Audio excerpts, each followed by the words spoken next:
Hello, hello. What is up, everybody? Welcome to a little bit of a surprise Saturday stream. I didn't know this was gonna happen until yesterday, until I thought, maybe it's a good idea to go live today. Dude, I am sweating right now. I assume it's the same for most of you guys, but it is rough out here in Germany right now. I hope you're all doing well. I hope everyone's hydrated. Welcome to the stream. Welcome, everybody. Blauman, thank you for the 23 months. Also, Milady Rai, thank you for the 34. Byron, thank you for the 5. Appreciate you all. Thank you, thank you. Oof. It is warm right now. I will be back next Monday. Dude, I guess I couldn't leave you guys alone for this long. Nah, I have a couple of things to talk about today, but also mainly we are going to be learning some Riftbound today, actually, which I was going to do off stream. And I'll tell you why we're doing it in a little bit, but I was going to do it off stream, and then I was like, you know what, I might as well do it on stream, because why not? But yeah. Why Riftbound?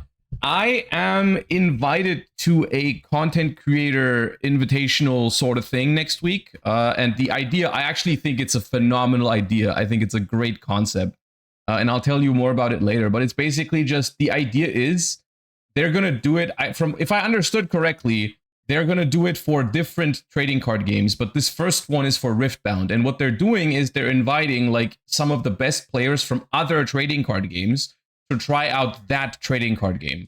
And I think that's a very fun idea. You know, like they've got like the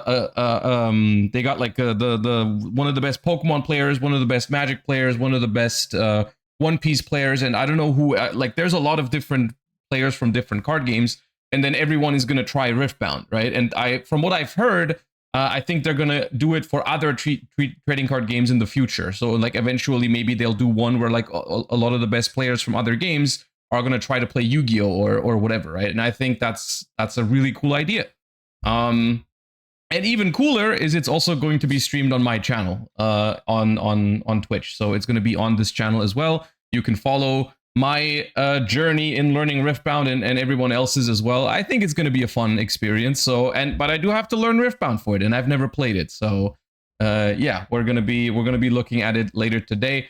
We're gonna have Leo on stream. You know, one of your favorite Yu-Gi-Oh casters, who is playing Riftbound from what I gathered relatively actively. So he's going to be teaching me a little bit about the game, and then it's going to be some fun. But yeah.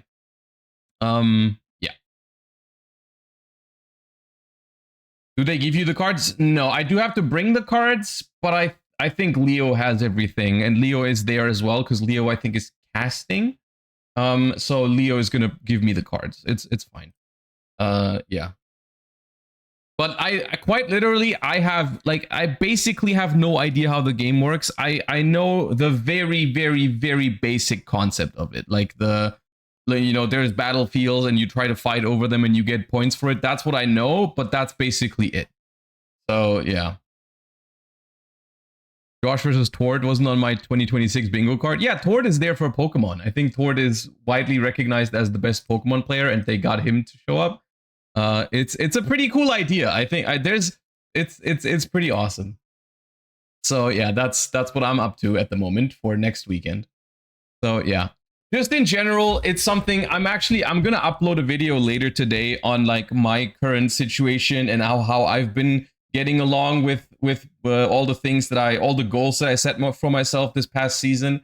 And it's been a couple very, very busy weeks for me, very stressful, with like, casting French nationals, playing German nationals, playing the Duel Links Worlds Qualifier, playing the Master Duel Worlds Qualifier. Now it's already the European Championship is on my mind, and all of this off of the back of, it's been an incredibly stressful season with the Worlds Grind and the Duelist Cups and the YCSs. And I did also increase the number of streams per week this season, so it's just been a lot going on. And then we moved and renovated our new place and stuff like that. It's just been a lot. So I've kind of been through the ringer this season, but it is now all starting to kind of like, get a little bit more calm, I'm hoping. But yeah, the heat doesn't help. The heat, unironically, did really not help. It's kind of like it's been really rough the last couple of days. But yeah, anyways. So it's just the cardboard is part of the background. No, dude, I'm gonna clean it up at some point. I just haven't had time. I just haven't had time, man. Well, yeah. 40 degrees here. I'm melting. It's really hot, dude. It's really hot. How is your AC situation? I don't have one. I do not have one. My streaming room is in the basement, so this is luckily the coldest room of the house, which is good. But you know, it's still not very good. But yeah. Anyways, that is currently my situation, you know, and I figured whether I'm learning Riftbound on stream or off stream, I might as well go live and we can do it together. Also, we do have a couple things to take a look at because we have a little bit of time until Leo is going to join us. We have over an hour to take a look at some new cards, talk about like the Master Duel Forbidden and Limited list. Maybe if we have time, we can also take a look at the new Genesis points for Chaos Origins and stuff like that. But yeah. That's where I've been at. You have to win Euros. Dude, I'm trying. But here's the thing. You know, I eventually, and this is something that, you know, for me is somewhat hard to accept, but eventually there is going to be a world championship that I'm not going to qualify for. You know, that is something that is naturally going to occur. I had the luxury of going to Worlds now. I think it's 6 times in a row. And eventually there's going to be one year where it's not going to work out, and that's fine. And if there is a year where it's not going to work out, I think it's this year, because this year it was incredibly busy. So I don't really think it's that big of a deal. If you, Emre, and Quantal make top 3, you can still go as a team. Dude, that'd be so funny. That'd be so funny. You think choosing Branded was a mistake for Duelist Cup, considering it flopped hard in top 100? Maybe, but I'm gonna be honest with you. I kind of just, when I played Cool Tune for German Nationals, I told myself afterwards I'm not gonna play a hand trap deck like again, because I really just don't enjoy hand trap decks enough. I've kind of like learned this about myself this season. Like I had a couple tournaments where I played like pure Yummy, and then I played some pure like Cool Tune, and I just really don't like how those decks win going second. A lot of the times where you just try to like hand trap your opponent to death, and I just don't find it enjoyable. And so I don't think I would have had a good weekend when I really, you know, I think I should not have played Cool Tune. Realistically, maybe I should have just played more Sky Striker, because I saw Ryan did really well with Sky Striker. And I mean, basically, it was just that Cool Tune was a lot more popular than I expected. Because in my head, I thought that Cool Tune and Branded were relatively similar in power level. And I do think that's true. But I think a lot of people picked Cool Tune because it's so much faster. Like and technically on paper, I think that makes sense. I think I think if 2 decks are similar win rate, but one is significantly quicker and easier to play, which Cool Tune is easier to play than Branded, then you probably should play that deck for a Duelist Cup. And I think a lot of people did that. Yeah. Is Branded made better by the side deck? No, I don't think the Branded benefits or loses that much from side decking. Branded is kind of like a neutral deck in that regard. It's fine. But I think it's just that it was just more stressful and longer games. In general, more enjoyable though for me personally. Cool Tune had the highest representation of any Duelist Cup ever. I saw that, and I do think that is, for how the tournament went, I think it makes sense. It's still not something I expected in the beginning, because I just figured, you know, if Cool Tune is this popular, surely people are going to play like Branded versions and Cool and Striker versions that are good into it. And like, I think my win rate against Cool Tune was fine this weekend. But I do think what made Cool Tune the best deck for this Duelist Cup is probably its efficiency. Like you just get such fast games in with Cool Tune, without sacrificing much of your win rate, right? Because in the past, that's something that like people have like you know, they're like, okay, you can play this deck that's good, or you can play this deck that's fast, and Cool Tune is both, right? So yeah, it was probably looking back at it, it was probably objectively the best deck for people to play, but I still don't know how much I would have enjoyed playing it for 72 hours. I was playing from the phone for a whole day. The Friday was kind of annoying for me. I like for those of you that don't know, my internet stopped working randomly for the entire day because there was an outage in my area, so no one had internet. And then I just played from my phone. And it was kind of annoying. On the other hand, I was just laying in bed all day. It was kind of warm. So I just laid in bed and played from my phone. Like that part was not that bad, but it was still kind of annoying. I tried playing branded for a couple of games from my phone, and it wasn't great. Because my inputs are just slower on phone because I have to like drag the cards and stuff like that, and I'm not used to like the interface as much. It's not that different, but it was a little annoying. So I ended up just playing Cool Tune for the Friday.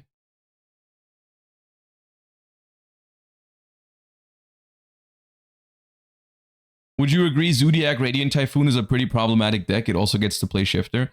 I mean, you guys know my opinion on this. I think whenever a deck is playable in its pure form, and then there's a hybrid that just does the same thing but more than that, I think that is very problematic. Yes, I think that is one of the worst things that can happen in modern Yu-Gi-Oh! Is when two decks just seemingly slap together and just create something that is more broken than the sum of its parts. Like I simply think Radiant Typhoon is already like a really strong deck going first, and does not need to be any stronger, right? Like Radiant Typhoon, arguably, besides consistency, has basically no issues when it's going first. Like if that deck sets up, it is really, really strong. It does leave some amount of counterplay to your opponent by like dodging the MST negates and stuff like that. But I think that's a healthy thing to have. I think, you know, decks should be beatable when they go first. They shouldn't be 100% auto win. And I do think if you add the Zodiac cards into the mix for the Radiant Typhoon deck, its end board becomes very much like almost unbeatable. You'd basically need a very, very custom hand to even have a chance. So like friggin' opening, and then also just the fact that it gets to do the Utopic Draco future before even making a search, and then still resolve Broad Bull, I think is crazy. I think that's crazy. Like basically normal summon Ratpier is like your opponent needs a Molcharmi or Maxi, otherwise they basically lost the game. So it's really, really, I'm not a big fan of it. I gotta say I really underestimated how good the Zodiac cards were gonna be. I mean, I did say when they brought them back that like this is dangerous, like, but I didn't really think it was going to be this popular or this strong, because I played against it a lot, and it felt really, really obnoxious when they went first, because it was basically activate a Molcharmi or bust. So yeah.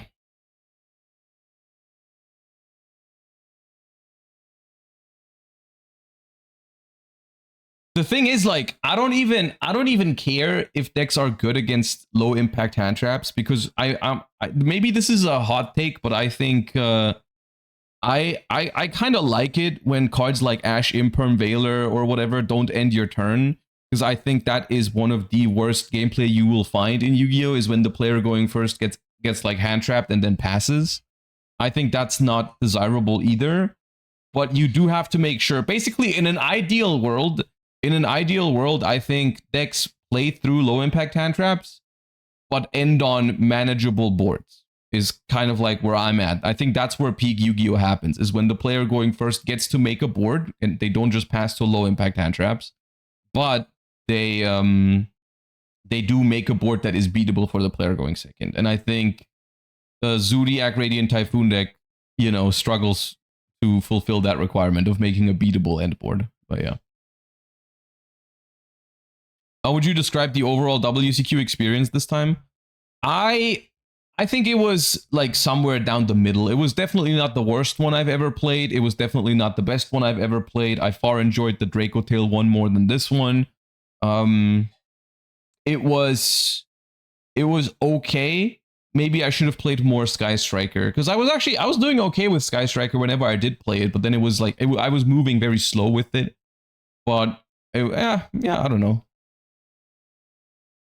There is a lot of variance within the Sky Striker deck, because like sometimes I had some games on stream as well that were just like very frustrating, because I would like draw into like Ray, Rose, and duplicates of some of my once per turn spells when I was playing into a board, and all I needed was one access to like engage and I would be popping off, or talents or something like that, and I would just like draw into like all monsters and duplicates. And that does happen with Sky Striker as well. It's not exempt from all of the issues. So yeah. But overall, it was okay. It was okay. It was not the best Duelist Cup. It wasn't the worst. It was just all right for me personally. I mean, but I do ultimately I do think, as with a lot of things this season, it's just a matter of I didn't have the proper motivation / time to prepare for it. This is something I'm talking about this more for those of you that are interested in the video that I'm uploading later today. I recorded it yesterday, just a little bit of an insight into like the mind of a competitor in Yu-Gi-Oh! And some of the issues I had this season. So if you're interested in that, then go ahead and subscribe to the YouTube channel. It's going to be up on the main channel later today. But essentially, I think one of my core issues this season was that I wanted a little bit too much. I wanted a little bit of everything. You know, I wanted to do the TCG Worlds grind, but then I also wanted to compete in the Duelist Cups, and I skipped a couple of regionals for some Duelist Cups. But then I also wanted to really focus on like the YCSs and on nationals, but I also really wanted to focus on content creation as well. Like I remember I upped the number of streams this season from 4 to 5 per week for most weeks. So I also really didn't want to slow down on content creation, even though looking back at it now, you know, trying to do the Worlds grind in TCG or trying to focus on Duelist Cups, like I needed to take some time off for that. Like I should have taken some time off, because I ended up often going to regionals without any proper preparation. Because I would stream like every day before the regional, and then I didn't even know really what to play. Because I mean, I when I stream, I stay in touch with the game a little bit, but still it's not the same as like proper testing or regional prep. Maybe I can figure out a way in future seasons to make that work. You know, in my new streaming room, I do have a table now that I could theoretically use for feature matches and stuff like that. So maybe that's going to be part of my content in future seasons. But there's a lot this season to look back on and reevaluate and learn from. Is the good news, I think. So yeah. Anyways, we have about an hour until Leo is going to start teaching us some Riftbound. So let's take a look at some of the things that have happened over the last couple of days while I was away. We have fresh off the press a new card from Beyond the Brave, and it's called a bingo card. And that's exactly what it looks like. It's just a little bingo card. So let's see what it does. Normal trap card. Choose a monster in a column that is completely occupied and destroy all cards in that column. Then each player draws one card. Okay, you can banish this card, then activate one of these effects. Banish this card from the graveyard, I assume? Destroy 5 monsters in your monster zone, or 5 cards in your spell trap zone, then draw 2 cards. Destroy 5 monsters in your opponent's main monster zone, or 5 cards in their spell trap zone, then they draw 2 cards. Oh, I see what's happening. It's just a meme card, right? It's pretty much just a meme card, but it's supposed to simulate, well, a bingo card, right? Because if you have 5 in one row or in one column, you know, it works. But it is probably way too gimmicky for it to ever work. Or essentially, like I mean, of course, the only really good effect here is destroying your opponent's entire board if they ever have 5 monsters. But then they also do get to draw 2 cards for it, which I think that just doesn't really... Maybe I'm trying to interpret too much into this, because ultimately I do think it's just a meme card. But, yeah. Yeah. How does this interact with rollback? Well, you would only be able to copy the first effect with rollback, because that's the effect that it has on activation of the card. But you would still only be able to do that if there is a full column, like a column full of monsters. Or full of cards, rather. The column is only going to have 2 monsters. But, I mean, it reminds me of an even more gimmickier version of this card, which actually, you know, I think in some eras of Yu-Gi-Oh, this card maybe was fringe playable, it's called Iron Dragon Tiamaton. This card says, must be special summoned by the following effects. If 3 or more cards are in the same column, quick effect, special summon this card from your hand. And if this card is special, destroy all other cards in this card's column. Neither player can use the unused zones in this card's column. So this is, in theory, a hand trap if your opponent has 3 cards in one column, which would be the extra monster zone, the zone underneath it, and then the spell trap zone underneath that. Then you could summon this and pop the entire column, which is something that, of course, like never actually saw play, because if it ever was a popular card, it's incredibly easy to play around, where you just simply don't use the spell trap zone under your extra monster zone. You just put your spell trap somewhere else. So it would be a very specific scenario for this card to see play. And I mean, this card is that, but even more gimmicky, because instead of just 3 cards in one column, you do need 5 cards in a column. So not only your opponent's cards, but also your own need to be in that same column. I guess it can work with 4 cards if you're using a column that isn't the extra monster zone. But still, a lot of stars need to align for a very mediocre payoff. In this case, the payoff was actually good, because you could potentially destroy 2 or 3 cards from your opponent. But in this case, you destroy your own cards as well with the first effect. And with the second effect, even if you destroy 5 cards from your opponent, they still get to draw 2 cards, which, you know, is still like somewhat of a downside. I wonder if there's ever a case where you destroy 5 of your own cards to draw 2 in any given deck. I don't know if that is a thing, where like you put this into it, but I'm assuming that this says banish this card from the graveyard. Yeah, I'm assuming it says banish this card from the grave. But if there is maybe a deck where you want to destroy 5 of your own cards to draw 2, maybe that's a use case for this card. That just seems incredibly hard to pull off and still very gimmicky. So I think this is one of these cards where you just look at it and you appreciate the idea behind it. You know, it's trying to represent a bingo card in the game of Yu-Gi-Oh! You know, you got 5 monsters, 5 cards in one column, or 5 cards in the same row, and then you can pop it all, and you know, something cool happens. But ultimately, it's probably just not a good Yu-Gi-Oh! Card, right? Which is fine. It does not every card, like if there is pack filler in the game, I would like it to be something like this, where it's like, hey, that's funny at least, you know, whatever.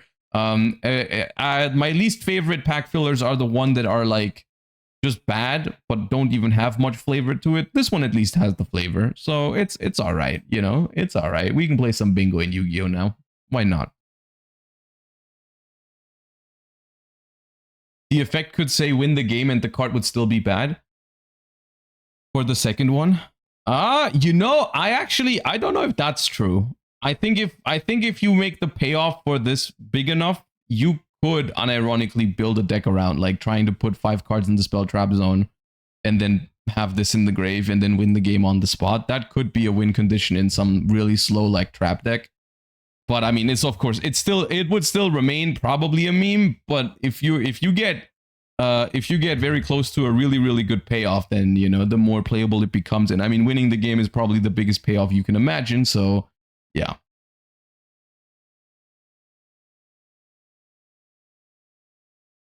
Would it be okay in an Unchained deck? No, this is like the definition of win more. Like when you get when you have the means to put a specific card into your graveyard and then have 5 spell and trap cards on the field in an Unchained deck, like, bro, you're already winning the game. It's just not.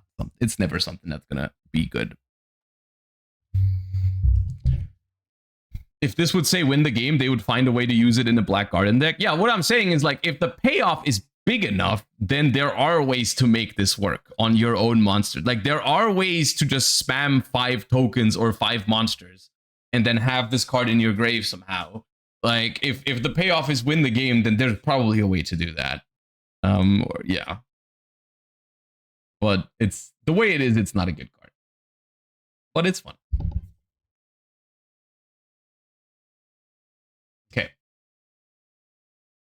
The next thing we're going to take a look at, Master Duel, after the Worlds qualifier, has just received a Forbidden and Limited List update, and this did come out a couple of days ago, but I actually have not looked at it yet. I wasn't really that active in the last couple of days. I was just like, you know, it was hot. I was just laying around, and there's a Master Duel Forbidden and Limited List update, so let's take a look at it. All right. TCG Hyper Librarian going from 1 to 3. I think this doesn't matter because usually this is a card that you summon once and then you spam a bunch of synchros and then you draw some cards. So this is just decluttering of the ban list, whatever. I don't really think it matters. Then we have a Cool Tune Rico Semi-Limit. Okay, that is just a consistency hit basically for Cool Tune. Fair enough. Super polymerization going from 3 to 2. This is an interesting topic, I suppose. I know some people are going to be very happy about this. I personally don't know how I feel about super polymerization in the modern game of Yu-Gi-Oh! I do think it is a very, very good card, but I also do think it is, like, I'm just a fan of board breakers over hand traps. So whenever board breakers like super poly are good enough, to me personally, I tend to think that that's a good thing. When you have other options than just playing hand traps. But I do think Super Poly, specifically in the context of Branded, was a really, really powerful card. So I can get behind it. I can get behind it. I'm not sure if I would have done it myself, but I'm also not against it, if that makes sense. Like, if I was in control of this ban list, I think I wouldn't have put it here, but I can accept the fact that they thought it was a good hit, and I think that's fair. Cool Tune Mix also going from 3 to 2. They're doing the thing, the Cool Tune, that they always do when they are not ready to really kill a deck or anything like that, or meaningfully impact how it plays. They're just giving us some consistency hits to this. This one is probably the funnier one between the two, because Cool Tune Mix was already a card that a lot of people played at 2. A lot of people also played it at 3, but it was already a debate whether you should play 2 or 3 copies. So it's like, okay, well, I mean, now you're going to play 2, but none of this really affects Cool Tune that much. Rico is the more meaningful hit because it's the better 1-card starter. Yeah. Okay. All right. We have Rotary to 1 as well next to those hits. This is a lot of stuff doing. Oh, this is full changes. Okay, this is it. It's a lot of hits to Cool Tune specifically, which I think is good because Cool Tune was the most dominant I think a deck has ever been in a Duelist Cup, is what someone said in chat earlier. I played against so much Cool Tune this weekend. And even, I mean, I don't hate Cool Tune. I don't love Cool Tune. I'm kind of indifferent on Cool Tune. I'm not a big fan of like the hand trap deck playstyle. And playing against hand traps when you're going second and your opponent makes a board and then has like 3 non-engine in hand that also negate your stuff is not something I like. But Cool Tune itself, I don't think is the biggest offender in this. I think a lot of other decks worked in similar ways, and I didn't enjoy going second against those as well, like Pure Yummy or something like that. Like Pure Yummy, the board was fine, but the hand traps were annoying. And it's kind of the same way I feel about Cool Tune, is like, I think an end board of like Remix plus KTS plus Zaylin or something is something I could deal with. But then they also have 20 hand traps in their deck, and then I'm starting to get annoyed at it. Limiting Rotary, I think, is good. Now, this happened in the OCG, and I looked at the OCG ban list over the course of the the Worlds qualifier weekend, and when that happened, I said like, okay, this is a hit to consistency somewhat. It's also a hit to the follow-up for the deck, because sometimes you really want a second rotary in hand on turn 2. You can add it back from the grave, but then you have to add it instead of adding something else. And then some people in the comments of that video said like, well, it's also a big nerf for Cool Tune when it goes second, because when you go second with Cool Tune, having the rotary hard draw in your hand gives you a second normal summon, which makes you push into boards significantly better, which is true. That is something that I didn't talk about when I talked about the limit in the OCG. So having less copies of rotary does make it harder to go second with Cool Tune. You know, I personally, I think it's one of those weird situations where I don't really know how else they are supposed to hit Cool Tune. I think an interesting way could have been like, because you guys know I'm not the biggest fan of hits that are mostly consistency hits, right? Like a semi-limit to Mix and a semi-limit to Rico is like, okay, well, I mean, if Cool Tune goes first, it's still gonna try to do the exact same thing as before, and it's just slightly less consistent at it. Yeah, like sometimes you're gonna hand trap it once, or they're gonna pass, or they're not gonna have a starter in the first place, and it's like, okay, well, is that gameplay really what I want from Cool Tune? And like the answer to me personally is no. Like I don't want decks to be just less consistent but still do the same thing as they did before. It's the same thing that happened to Malice, and so I didn't expect it to go any other way. But it's the exact same thing that happened with Malice. Malice is technically pretty much at full power in Master Duel, and if it ever does get to go full combo, you are still fucked if you go up against Malice.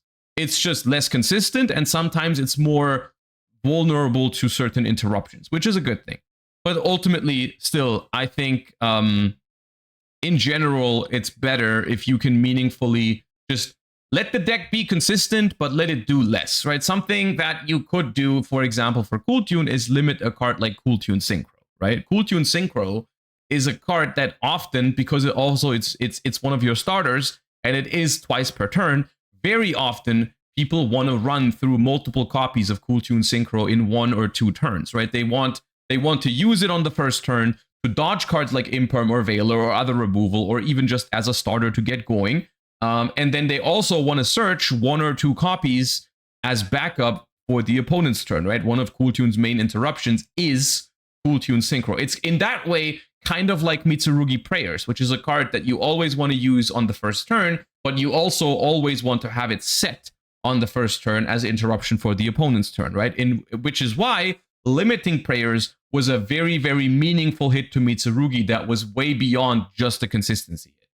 And I think the card to look at for Cool Tune would have been Cool Tune Synchro. So I would have taken a Cool Tune Synchro limit over this, because it would have significantly impacted the ceiling of the deck, basically, rather than just its consistency. So yeah, but it's not what I expected to happen. You know, I expected something much closer to this personally. This is just how Master Duel usually handles things. I feel like one of Master Duel's core concepts is that they never really try to hit decks too hard. They never try to hit decks properly, in a sense, because they want people to be able to still play the decks that they spent their gems on. So this by no means does it kill Cool Tune. It just makes it slightly less consistent and slightly worse going second, and sometimes worse in the long game. It also makes Pot of Desires, which was a very, very popular card in Cool Tune this weekend, or this past weekend, a lot harder to use in Cool Tune, because you now have a chance to lose your 1 of Rotary, or sometimes even your 2 of Mix or 2 of Rico when you activate Pot of Desires, which means you're gonna see it a lot less in Cool Tune, which is also a nerf, right? Because Pot of Desires could have been one of the more convenient ways to make up for the consistency losses of 2 Rico, 2 Mix, but with the limit of Rotary, I think it makes it very hard to play Pot of Desires. So yeah.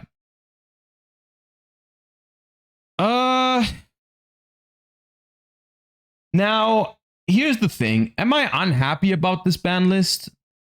Not really. Because, I mean, Cool Tune is the deck that they needed to hit the most, for sure. So I'm happy they did that. I do still think there's a lot of other things that they could have done or should have done.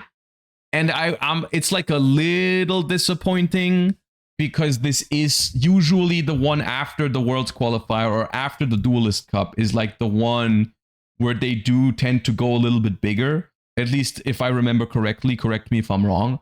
But I always thought like, okay, the ones after the tournaments, after the Duelist Cup, after the Worlds qualifier is like the bigger one. Or is that the next one? It's usually the one the month after. Okay, right. All right, then I guess we'll wait for next month. We'll wait for next month to really talk about that. But there's a lot of things. I mean, look, it's starting from cards like Max C or Called by the Grave, which are the ones that I obviously want out of the game, to just some generic extra deck cards that I'm honestly at this point, I don't think Master Duel is ever going to ban them, but I keep going to be mad about them. Like Baron the Fleur or something like that, which still like every single Duelist Cup, it does not matter what the format is. It literally does not matter what the format is. Every single Duelist Cup, you go up against some crazy combo decks that do some insane things that I sit across from, and I just wonder like, how the hell is this allowed? Like, the freaking Magnet Warrior this time around, like Magnet Warrior doing the craziest shit imaginable, ending on like Baron the Fleur, Naturia Beast, Fossil Dyna, the Counter Trap, and all of this is in one combo, and it's absolutely absurd. And every time it happens, it just blows my mind that all of these cards are allowed when like literally like half of these endboards, or more than half of these endboards, are banned in the TCG. And Magnet Warrior is still a fine deck, by the way, in the TCG. Like Magnet Warrior is still, or was for a long time, a completely viable strategy without all of those cards, but still ended up needing all of that in Master Duel, apparently. But yeah, we're going to save all that, I suppose, for next month, because if next month is supposed to be the big one, then I do have some expectations, as always, for Master Duel.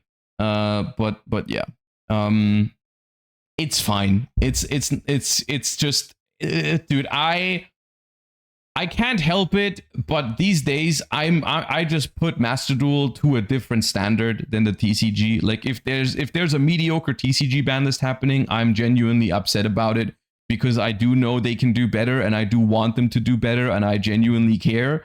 And for Master Duel, it's just like, dude, I know they're just doing whatever. I don't have that much of a what's it called, of a, like, the bar for the Master Duel ban list is just really, really low, me personally. It's just how I feel about it. But this one's fine, I guess.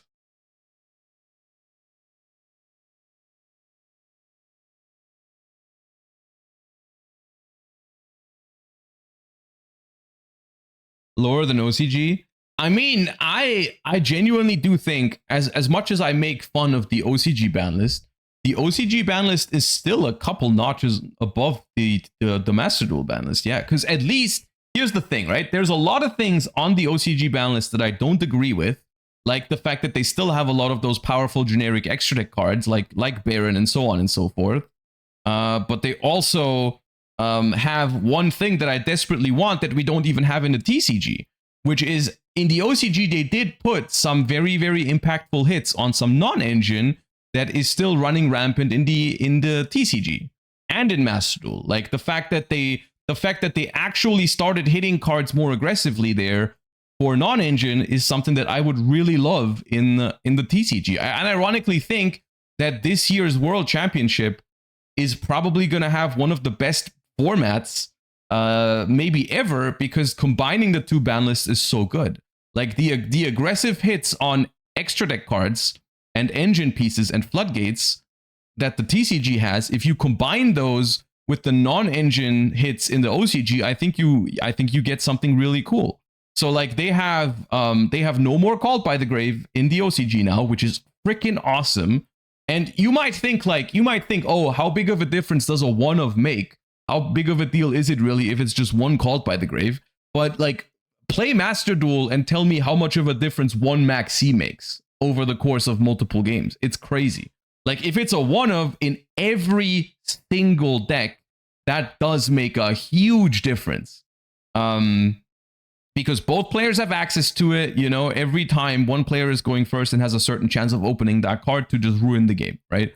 And it's something that, like, it really can't be underestimated how big of a deal it is to finally get rid of a toxic 1-of like that.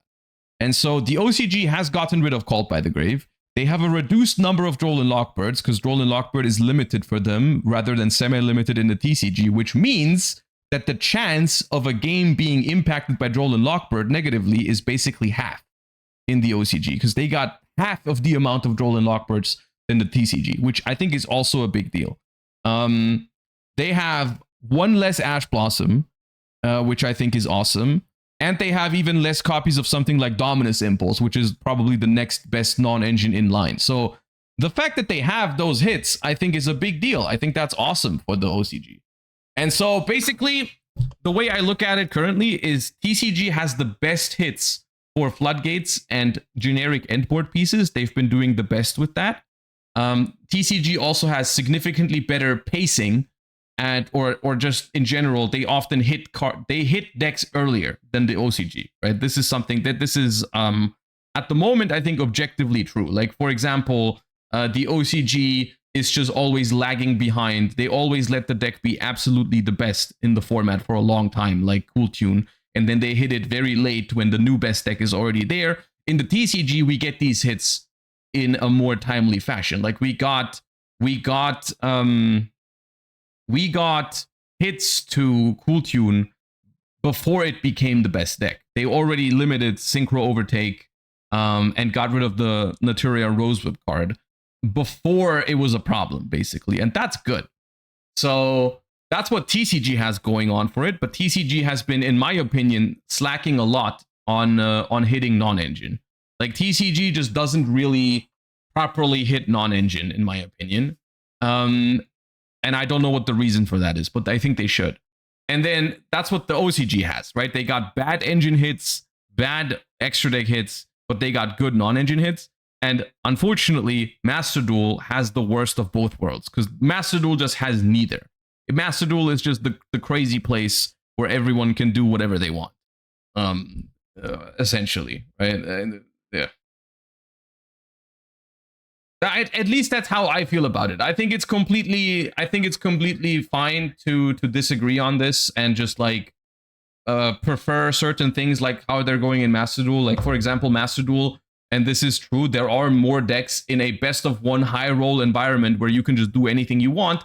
There are more decks that are viable, and I can see for some people that being an advantage because their favorite like pet deck is more viable in Master Duel because, you know, you can just high roll the better decks with those high impact cards and just go winning the coin toss.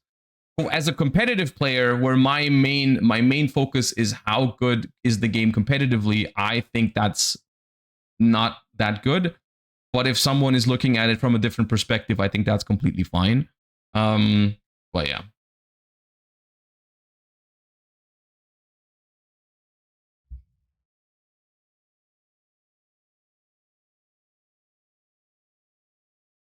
I'm glad they didn't hit F and V. Ultimately, I don't know if you're talking TCG or OCG right now, but I do think there's a relatively high chance that FNV is going to end up on the ban list somewhere. Personally, I just hope that if they want to hit it, I hope they put it to 2, because I would hate to lose access to that card everywhere, like in general, because putting it to 1 basically eliminates the card except for branded. So I hope they don't limit it, because then it's just, you know, just play branded if you want to play that card. And other decks just can't play it anymore. I like the card. I think removal is good for the game overall. But I would understand if they want to semi-limit it, personally.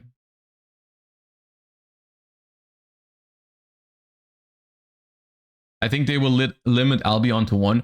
Dude, how to hit branded is a genuinely interesting topic, because the deck is really, really hard to hit. It's really hard to hit. I mean, you can hit consistency in something like High Spirits, but also like branded is just a deck that, like, I think you just have to address its grind game, I suppose. I think hitting Albion to 1 is an interesting one.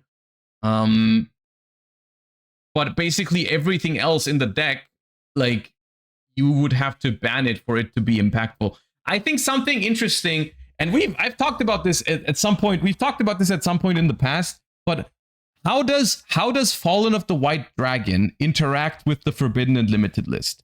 Like, what happens? Because surely they could do something, and this would be interesting. What if they do Fallen of Albaz to 2? Because then I think what happens is you have to choose if you play 2 copies of White, 0 copies of Fallen, or 1/1, right? And I don't think there's a precedence for this, but I think that's how it works. I think that's how it works. And I think that would be interesting. It shouldn't work like that. Why not?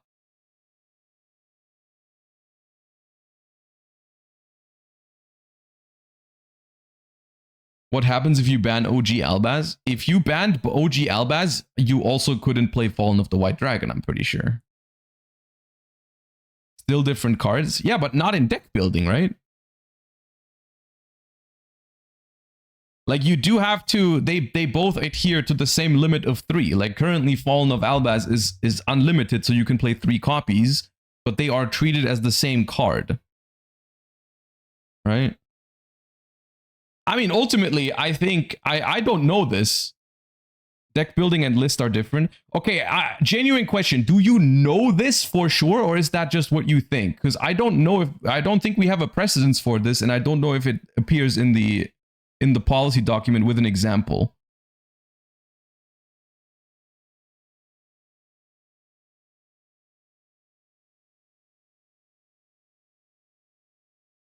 We never had this situation before. Well, I mean, there are other cards that work like this, so it wouldn't be unreasonable for them to have like a line in the policy document where it clarifies this, because there are cards previously that have worked like that, like a Legendary Ocean, or the Harpy Ladies, right? Harpy Lady 1, 2, 3. Those have worked in the same way, that you could only play a total of 3 copies of them because they are treated as the same card. And maybe because those cards are pretty old, I think over 20 years, maybe at some point they put something in the what's it called? In the policy document, right? They were never on the ban list, which is why I'm asking, like, do we have any idea of how this works, or are we all just guessing? Poly and Fusion sub, yeah, exactly. There's other examples, but nothing has ever been on the ban list. What do you think about a Quem ban? I think there's a lot of cards you could ban to make a meaningful impact on branded. It's just something that they typically tend to not do. I think they have a pretty not strict, but I do think they have they always attempt to hit the actual strongest cards in the decks. They're not trying to do the random, like, let's ban this one searchable card. Like I don't know.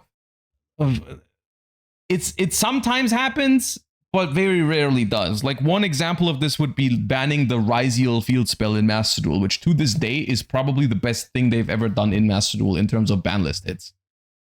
Like, banning Ryziel Cross was such an amazing way of making the Ryziel cards balanced, right? I might have a precedence.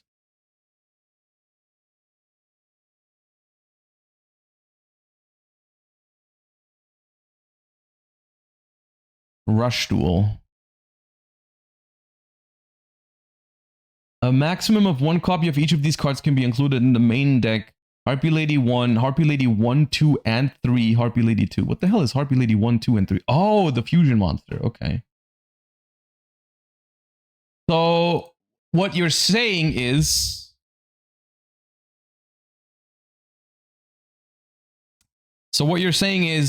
the precedence is the Rush Duel ban list here, and they made the effort of limiting Harpy Lady 1 and Harpy Lady 2, which indicates that they are treated as different cards, right? In terms of ban list, right? That means that because otherwise they could have just said limit Harpy Lady. Like the OG Harpy Lady, just limit that one, right? Interesting. I mean, the thing is, we speculate about this, but in the grand scheme of things, it doesn't really matter, because what you could do is, if it doesn't work like the way I thought it does, like let's say putting Albaz to 2 doesn't affect Fallen of the White Dragon, you can just limit Fallen of the White Dragon, and then it's like, okay, well, people are going to play 1 and 1 now. That also works. You can achieve this. I just think that if it's at 2, if it worked like that, I think it'd be cool, but it's not necessary for the balancing of things, right? Like most people would play 1 and 1 anyways if it was semi-limited. But yeah.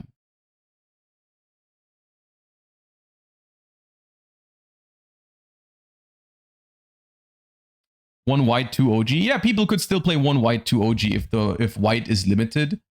Which some people would probably do, because there's been times where Branded was using multiple copies of the OG, so maybe it's something that they would still do. This list means nothing. The Rush Duel Harpy Ladies aren't Harpy Lady at all times. Oh. Oh, you're right. You're actually right. They work differently in Rush Duel. It's a continuous effect. This card's name becomes Harpy Lady, and this card's name becomes Harpy Lady while it's in the graveyard. They don't work the same way.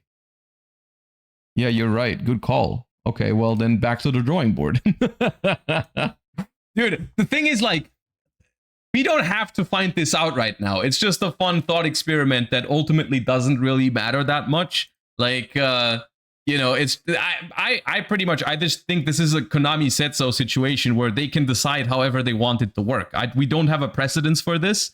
I don't know if it's in the rules somewhere, and they could just make it be whatever they want it to be. You know, they could say like, oh, we're semi-limiting Fallen of Albaz and this will affect Fallen of White, or they can say, no, we're just going to limit Fallen of White and call it a day. So yeah, it's fine either way. I think it's fine either way.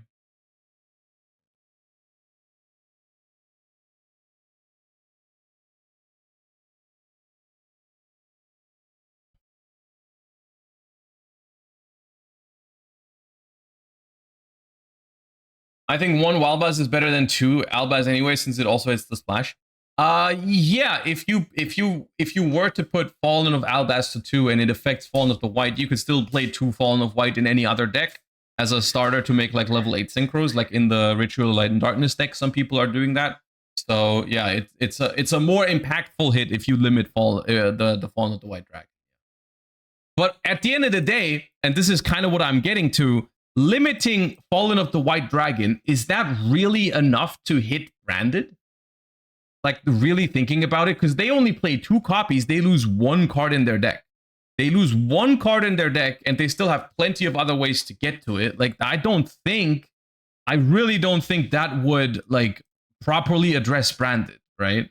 But at the same time, you're just walking a very fine edge, because Branded is a deck that, like, if you ban a certain card, it might just fall apart completely. Like, if you ban Albion, for example, I'm pretty sure Branded is gone, right? I think Branded is gone if you ban Albion. And I don't think they want to do that, because I do think Branded being playable is desirable for them, right? Because there still is, you know, the Chronicles structure that came out somewhat recently. Lots of people like Branded. So I think killing Branded is probably not the smartest idea.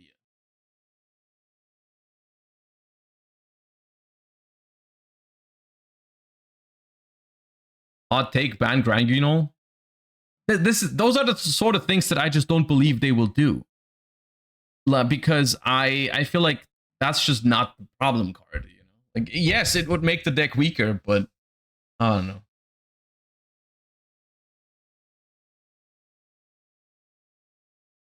I could see something like limit Albion, limit Fallen of the White Dragon, semi-limit Fallen at the Virtuous. Yeah, something like that. I think limiting Albion is good. I think limiting Albion is a really good idea. That's the closest to like an actual hit to the grind game without banning a card. So I think that would be good. Maybe hit High Spirits, but I'm not a fan of hitting High Spirits because that's mostly a consistency hit. I'm not a huge fan of that.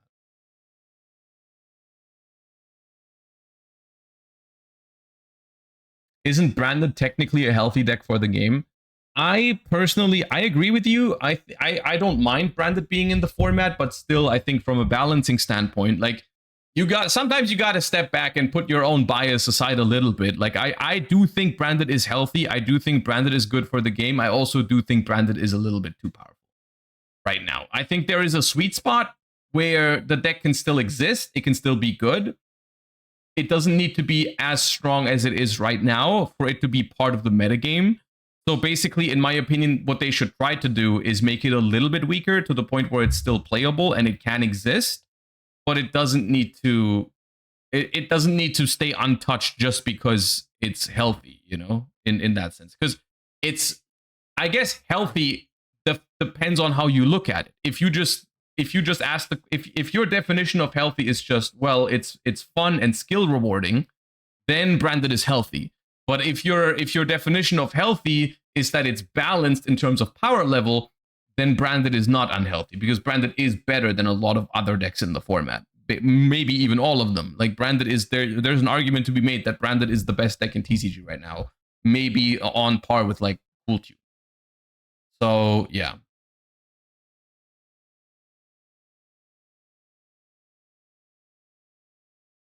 Did we check chess? I mean, we haven't. We haven't, but didn't they basically announce what all the cards did already, like a long time ago? But yeah, we can take a closer look at the chess cards.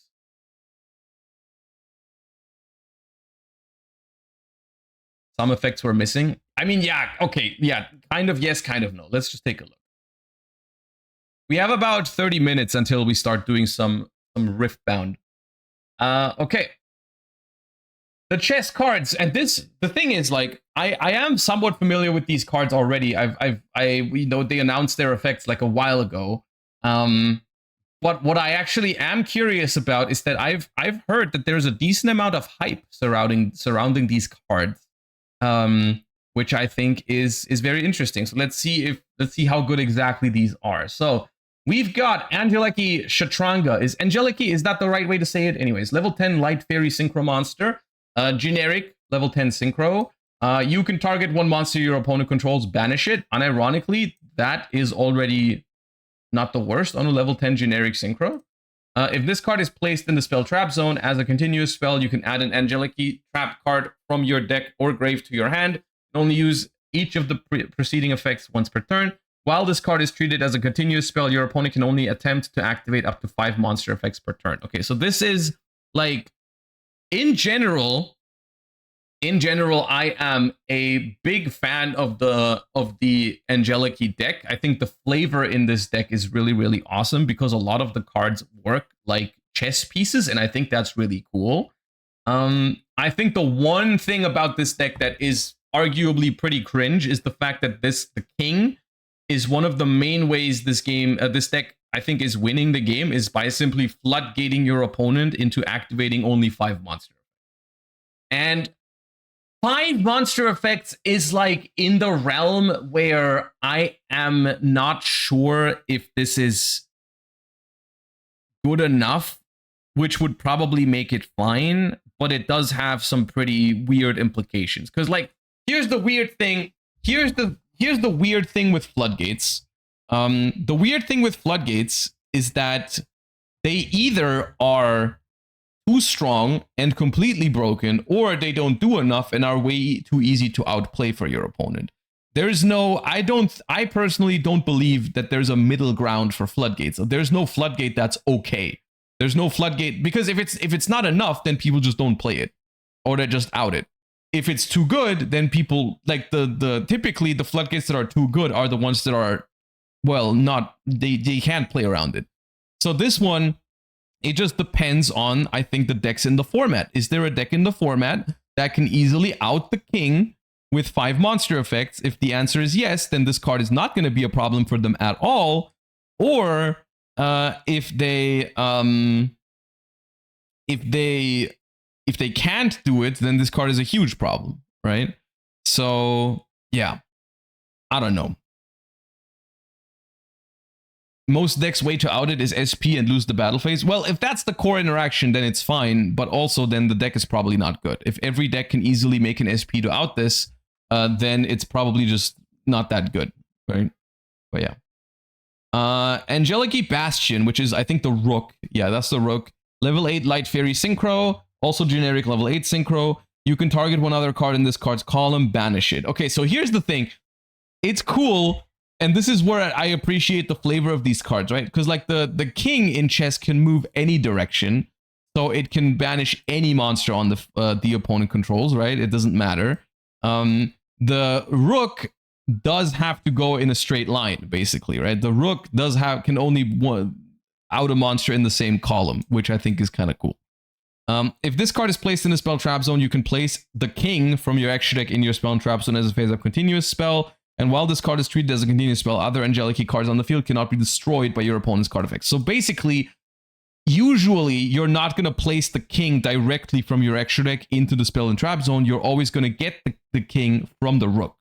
So the Rook is going to be placed into the spell trap zone from the extra deck usually, and then you're going to get the King, which means, first of all, you're castling, which is cool. Second of all, it does make the King harder to out in certain decks, because your King can now also not be destroyed by card effects. So your floodgate, quote unquote, that limits your opponent to 5 monster effects, is protected by destruction, which makes it more complicated to use. You know, you can't simply use like Fallen and the Virtuous to out it because the Rook is protecting it. And I think that also is in some ways kind of cringe. So yeah. Well, that's why you castle. Yeah, you castle to protect your King, which, once again, let me say it again, the flavor of this archetype I think is exceptional. I love it for that. As someone, I mean, I'm not that big into chess, but I've played it before. I find it interesting, and I know how it works. So I can appreciate these cards for that. I do think this is really, really cool from that perspective, and really, really awesome.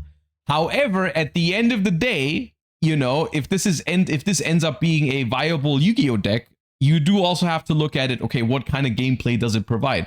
Because let me tell you this much: if I'm looking at these cards in theory, I can appreciate all these things. I can like, ooh, the Rook places the King and then protects it, like if they're castling, and the removal effects correspond to how they move in the chess game. All that is cool.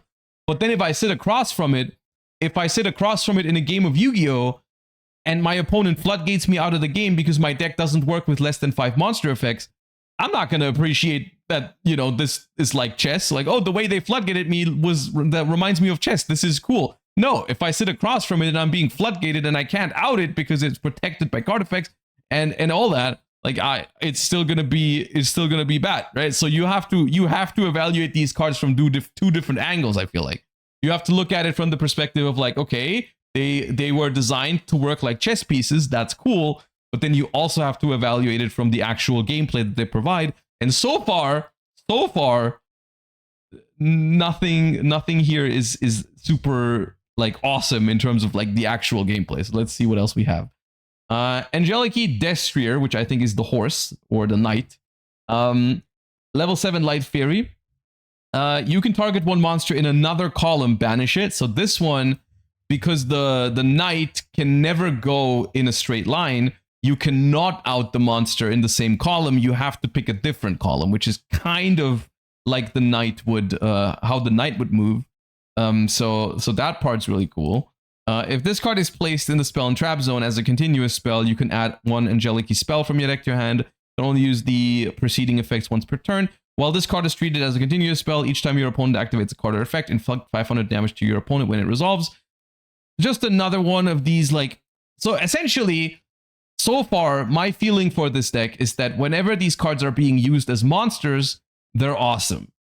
Like, the way they move or the way they have removal, it reminds me of the game of chess, and all that is cool. What they haven't really nailed yet is the effects as continuous spells. It's like, okay, well, this one's like, kind of like a masquerade type card. This one limits the amount of cards they can use in a turn. And it's like, okay. And like, in general, this is also something I want to get out there. The fact that this chess archetype uses the spell trap zone, I think is freaking awesome. Okay, like the fact that these cards use the spell and trap zone because it represents, like, you know, in the beginning of a chess game, you set up, you have like 2 rows of chess pieces. You have your back row and you have your front row.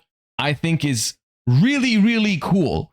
But what I don't understand, and I guess this is just some feedback on the design, on like just the practical way these cards work, like why are the cards in the continuous spells, why are they just like floodgatey effects? Why don't they also move?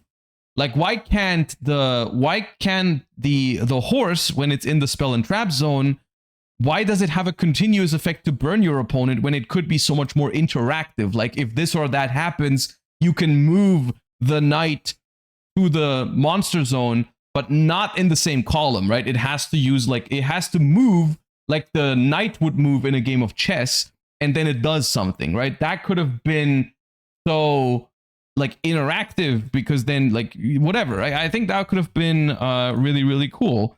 Instead, it's just a continuous inflict 500 damage, and this one is just like a floodgate. And it's like, okay, well, I mean, I don't really see the chess flavor in that one. They should have made them like the Centurion cards. Yeah, exactly. Like that, right? Like why not something like this where you make it a deck? Because I think that would have been also really on point with the flavor, is if they made the chess deck really dependent on positioning, right? Like if, like, for example, you have to make sure that your horse, like that you can use it to a zone where like the horse could normally move, and then it does something cool if it does that, and you have to make sure that that zone is open, or like, you know, sometimes even like maybe move it to your opponent's side of the field and then do something like that. I don't know. I think there was a lot of opportunities here, and they chose this or this, and it's like, I feel like we could have done better than that to get the flavor of chess. But okay. Here we have Angelechy CORI-EN listed, which is the pawn. And here's another cool thing about the pawn. The pawn is not really supposed to go into your spell trap zone, which makes sense because the pawn, when you make your game of chess, the pawn is not in the back row. The pawn is the front row. So the way the pawn hits the field is usually as a monster, which I also think is really cool. You can target one opponent's monster in this card's adjacent column, banish it, then change control of this card by moving it to one of your opponent's main monster zone in this card's adjacent columns. This, once again, oozing of flavor, because that's the way the pawn takes in a game of chess, is it takes diagonally, right? It takes diagonally. So if there's a monster in this card's adjacent column, which is a fancy way of saying diagonal to it, you can get rid of it, and then the pawn goes there. Because that's how you take in chess. You move, you capture with the pawn and go to that square. And if the control of this face-up card changes, return this card to the extra deck, then you can special an Angelechy monster from the extra deck. You can only use this effect once per turn. This is meant to represent the promotion, right? Like when you go to the other side of the board with a pawn in a game of chess, you can promote it to a different piece. So when you manage to capture a monster with the pawn, it goes back to your extra deck, and you get a different piece out of it. And this is like, this is awesome.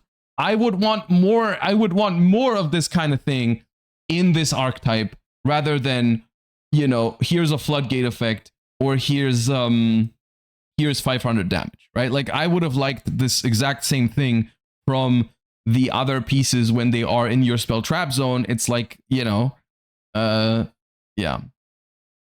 So, okay. But this is cool. This is really cool. Angelechy problem, field spell card. So this is supposed to be your chess board. Once per turn, discard a spell trap, special a level 2 Angelechy monster from your extra deck, and if you do, place an Angelechy monster from your extra deck to your spell and trap zone as a face-up continuous spell. If a face-up Angelechy monster card you control is destroyed by battle or card effects, you can return an Angelechy monster card you own from your spell and trap zone to the extra deck, then you can special summon it. So, I guess this is something we haven't even talked about it yet, but this is a deck, and this is very interesting from a deck building and competitive perspective as well. This is a deck with no main deck monsters.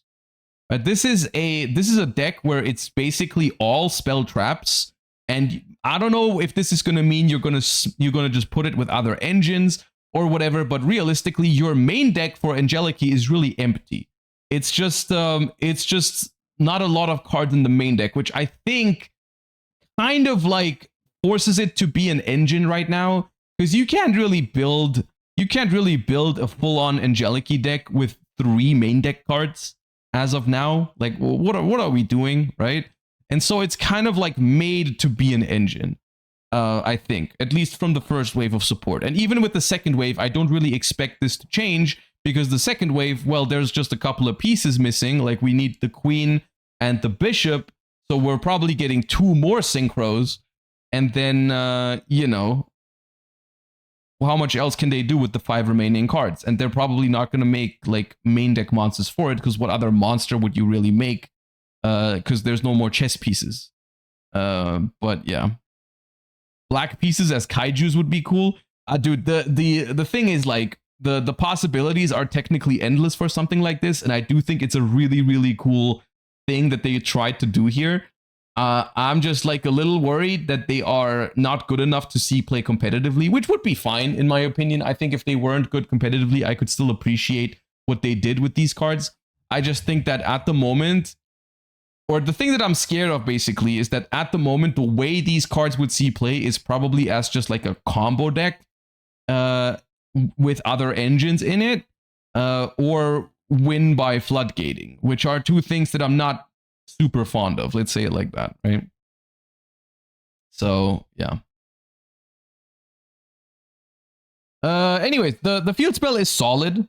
You know, the field spell is a really solid way to get you going. You do discard a spell trap, and then you get the pawn from your extra deck, and you get an Angelechy monster from your extra deck to your spell and trap zone, which is usually, I mean, probably gonna be the rook, and then the rook gives you the king for free, and then the king gives you an Angelechy spell trap from your deck.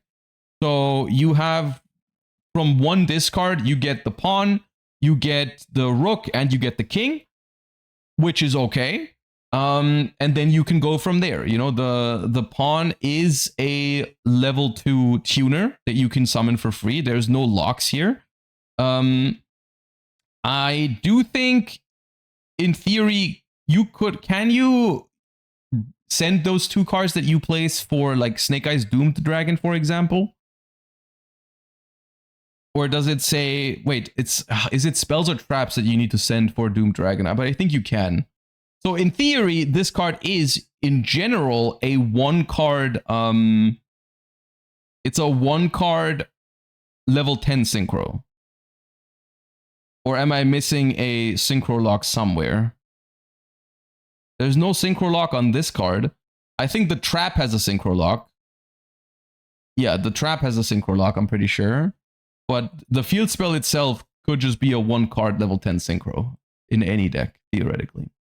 Plus a free search of the trap card, right? Because the king. Angelechy Disturbance, normal trap, give control of 1 Angelechy monster you control to your opponent until the end phase. Then if your opponent controls a face-up card in its adjacent monster zone and or spell trap zone, their effects are negated. Banish this card from your grave, add an Angelechy spell trap from your deck to your hand, except Disturbance. You can only use each effect of Disturbance once per turn. This is cool, because once again, it plays into the theme of Angelechy cards going over to your opponent's side of the field. And of course, if you give them the pawn, this is going to come back to you, which is kind of cool, which is what you're supposed to do with it. So I think it's neat. It can potentially, if you give them a monster in its adjacent monster zone and or spell trap zone, yeah, you can just negate any spell with this as well, which is really powerful, actually. Yeah. In testing, the king isn't even the most cringe. It's setting up multiple knights in the back row. I guess the fact that they are spell traps does make them in some ways harder to answer, because with Masquerade, something you could often do was just summon a bigger dude and attack it.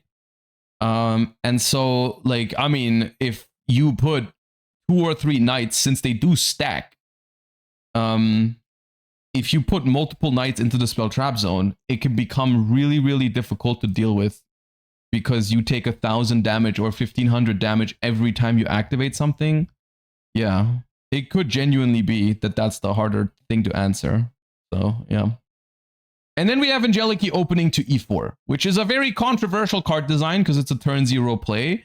But I think this is one of the reasons why, like, if basically what this card says is if you're playing Angelechy as an engine in your deck, you just have an additional hand trap basically in your deck. So this card is completely custom for this deck. If your opponent goes first, you can also activate this card from your hand during the standby phase of their first turn, which is the reason why this card is good. But at the same time, I personally, I think that this is something that they should probably do for more trap cards to make sure that traps are still good in modern Yu-Gi-Oh! In theory, I don't hate this. I think the problem is that what you get on turn 0 is essentially floodgates. But okay. Place an Angelechy field spell from your hand, deck, or grave face up on the field. If you do, special a level 2 or 7 Angelechy from your extra deck to the extra monster zone. If you do, place an Angelechy monster from your extra deck in your spell trap zone as a continuous spell. Until the end of your next turn, you are locked into synchros. So basically what this card does is it gives you, I mean, your opening play of exactly what you would do with Angelechy Problem. And then you start the game fully set up, basically. Like, this is something that you would do with Angelechy Problem, is like you would discard a spell trap, you would get the field, you have the field spell, you would get the pawn, and you would place one in the spell trap zone. Is the exact same thing that you can do with this card. When I read this card for the first time, I was like, why can you summon the level 7 just now? I was like, why can't we summon the knight with this? Because why would we want to summon the knight with this? Because the knight is supposed to be in the back row. But now on second thought, it's of course because when you're doing an opening to e4 in chess, that can be by moving the pawn, but you can also move the knight, right? But wait, would the knight go to e4? It doesn't reach e4, does it? Hold up. Chessboard. Yeah, the knight can't reach e4 in one move.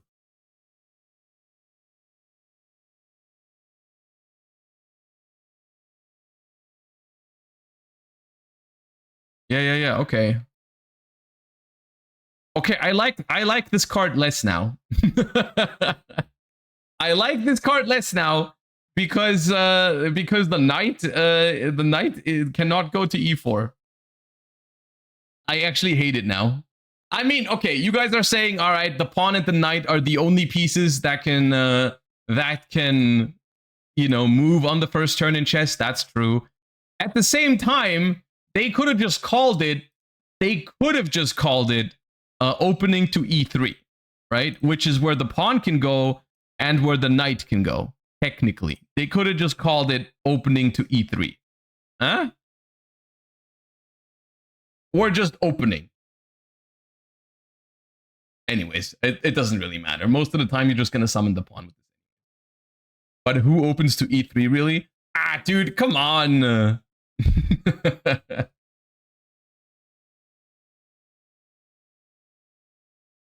It's because e4 is a more common play. Yeah, I know, but the knight can't go. That dude, it's not that deep, dude. It's not that deep. It's fine. This card is, of course, incredibly strong, right? Any hand trap, quote unquote, that gets you to a full setup, because you don't even lose card advantage in your hand if you activate this card. Because what you're gonna do is you're gonna summon the pawn. You're going to place the rook.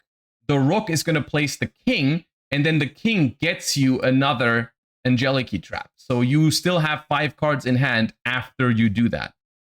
Or you could also just place the knight and add an Angelechy spell. If you'd rather have a spell in hand, it would just be another copy of the field spell though. But essentially, you start the game with the field spell, the pawn, and 2 cards in your spell trap zone, which is incredibly strong. And you refill your hand back to 5 cards. And I think that's pretty big. That's pretty big, and it's the reason why I think this deck is actually potentially real. And here's another thing. Here's another small thing about this deck. because they're all extra deck monsters, in theory, this deck has 0 engine requirements.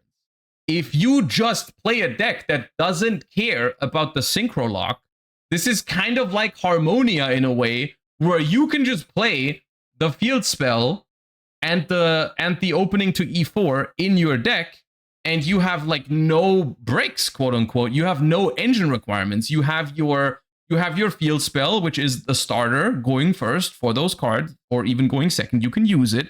And if you draw the trap going second, well, that's just a hand trap. And if you draw the trap going first, then you're going to set it and activate it during your opponent's turn. And it's just like, okay, dude, like that's just no, there's no downsides, essentially. There's essentially no downsides.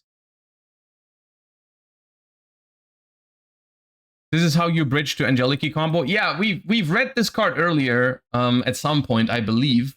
If this card is synchro summoned, you can add a level 8 or higher monster with 0 attack from your deck to your hand. You can target a monster with 0 attack in your grave, special summon, and negates effects.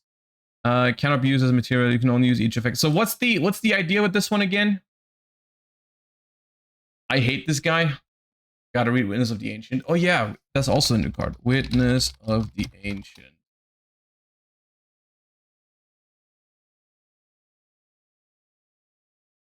If you have a synchro monster in your field or grave, special summon this card from your hand. If this card special summon, place up to 3 synchro monsters with different names from your extra deck and or grave in your spell trap zone as face-up continuous spells. Special and arc token. Also for the rest of the turn, you cannot special from the extra deck except synchros. So this just fully sets you up with stuff in your spell trap zone. And this just adds it. So any level 8 synchro, you just summon this, add Witness of the Ancient, special Witness of the Ancient, you get a token. This is a tuner. So you can just place 2 synchros. Like the knight and you can place knight and rook. You're going to get the king for free. And you have a level 2 token. That's and a level 8 tuner. Okay.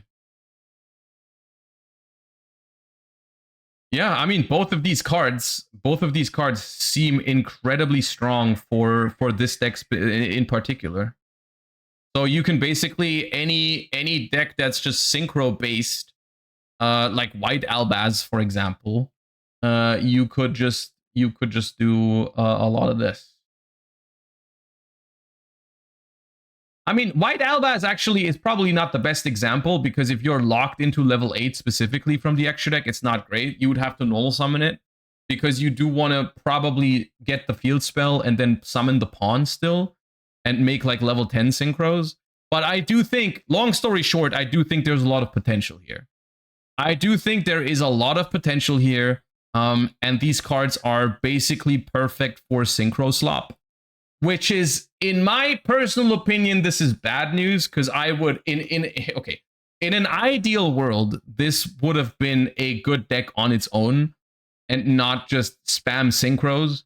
Like, I think there should have been a lock to Angelechy somewhere here, and then just have them be more interactive rather than this effect or this effect.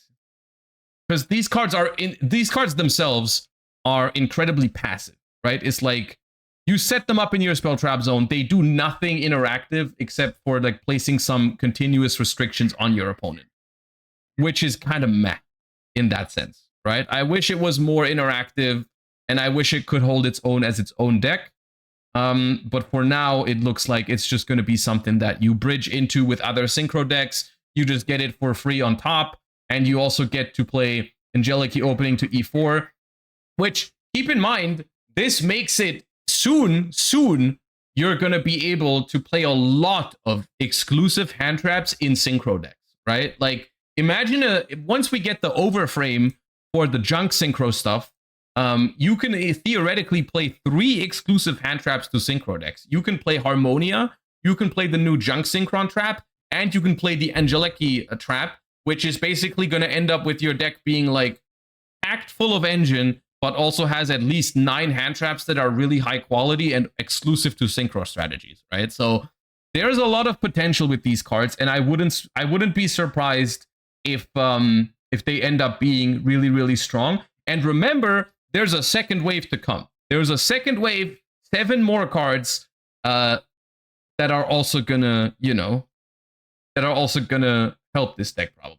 So there's real potential with Angelechy, you know, and I don't think it doesn't strike me as the next Mitsurugi, but it's because it's just very different from that. The reason why it's good is very different than Mitsu, but it could still be, it could still end up being very popular just because there's once again a very, very distinct lack of restrictions on these cards is the thing that makes them good, I suppose.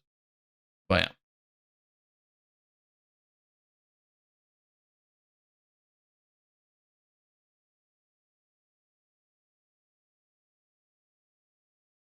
I guess Mitsu also didn't have any locks, so it does make some sense in that way. All right.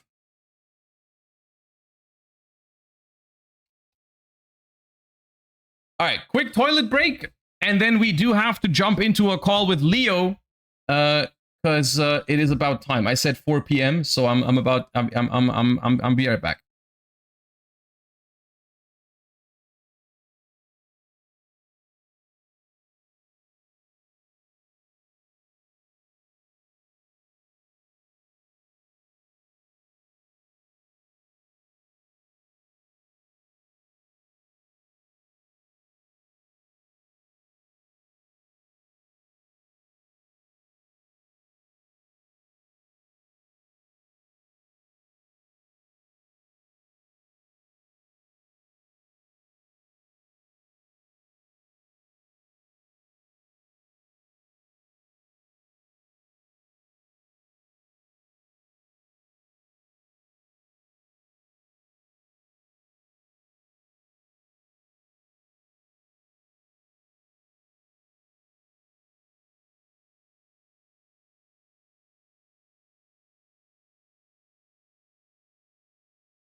Okay, everyone make sure to drink enough water today. It is incredibly hot. I think the hottest day of the week in Germany. It's supposed to get a little colder tomorrow, which is nice. But yeah. All right. We are about to do something that I'm very excited for, and I'm very much looking forward to it. And the reason we're doing it is because, as you can see on the screen right now, I do have some graphics prepared, but I've been invited to a invitational tournament next weekend that is called the TCG Grand Slam. And the concept of this tournament, when I heard about it, I was like, dude, that's awesome. So the concept of the TCG Grand Slam, which I think is supposed to become a series that they do for different games, is that they invite some of the best players from other trading card games, and they all compete in one trading card game that is ideally relatively new to them, and you see which player from which card game comes out on top. So this next weekend, I've been invited to the first edition of the TCG Grand Slam, and it is in Riftbound. So essentially, what they've done is they've invited 8 players from different trading card games, some very successful players from different trading card games, and they're all going to compete in a little Riftbound Invitational. So that's happening on 4th and 5th of July. And it is going to be streamed on multiple channels, but also on my channel. So if you want to follow my journey next weekend throughout this invitational tournament, you can.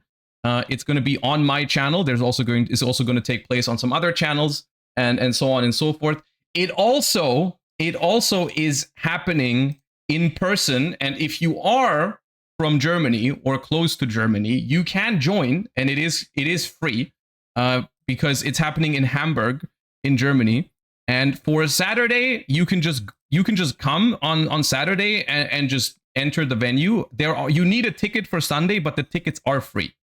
The tickets are free for Sunday. You just need to get one, I assume, so they can, like, for planning purposes. So I'll put a link in the chat right now if you want to show up. Once again, that's for the people that want to go in person. It's in Hamburg, Germany. The tickets are free, so you can be there for free, of course. So yeah, and it's a really, really awesome concept. Some of you, if you're familiar with some other trading card games, you're probably going to be familiar with some of the players. They've got Angelechy, who's probably the best Riftbound player at the moment, which is I personally, I think this one's I think it's a little unfair that we're playing against Angelechy, because Angelechy is probably the best Riftbound player out there, and he's playing in the Riftbound Grand Slam. So I do think it's Alan's probably just going to win. I know Alan back from my time in Legends of Runeterra. He's a great guy, and I know he's a very good player. So he's been playing a lot of Riftbound, so he's probably just going to cook us all. But yeah, we've got some players that I'm less familiar with. This one is a player from One Piece, but they also have Tord from Pokemon. It's definitely a name I've heard before. So I'm going to be competing, and then there's me.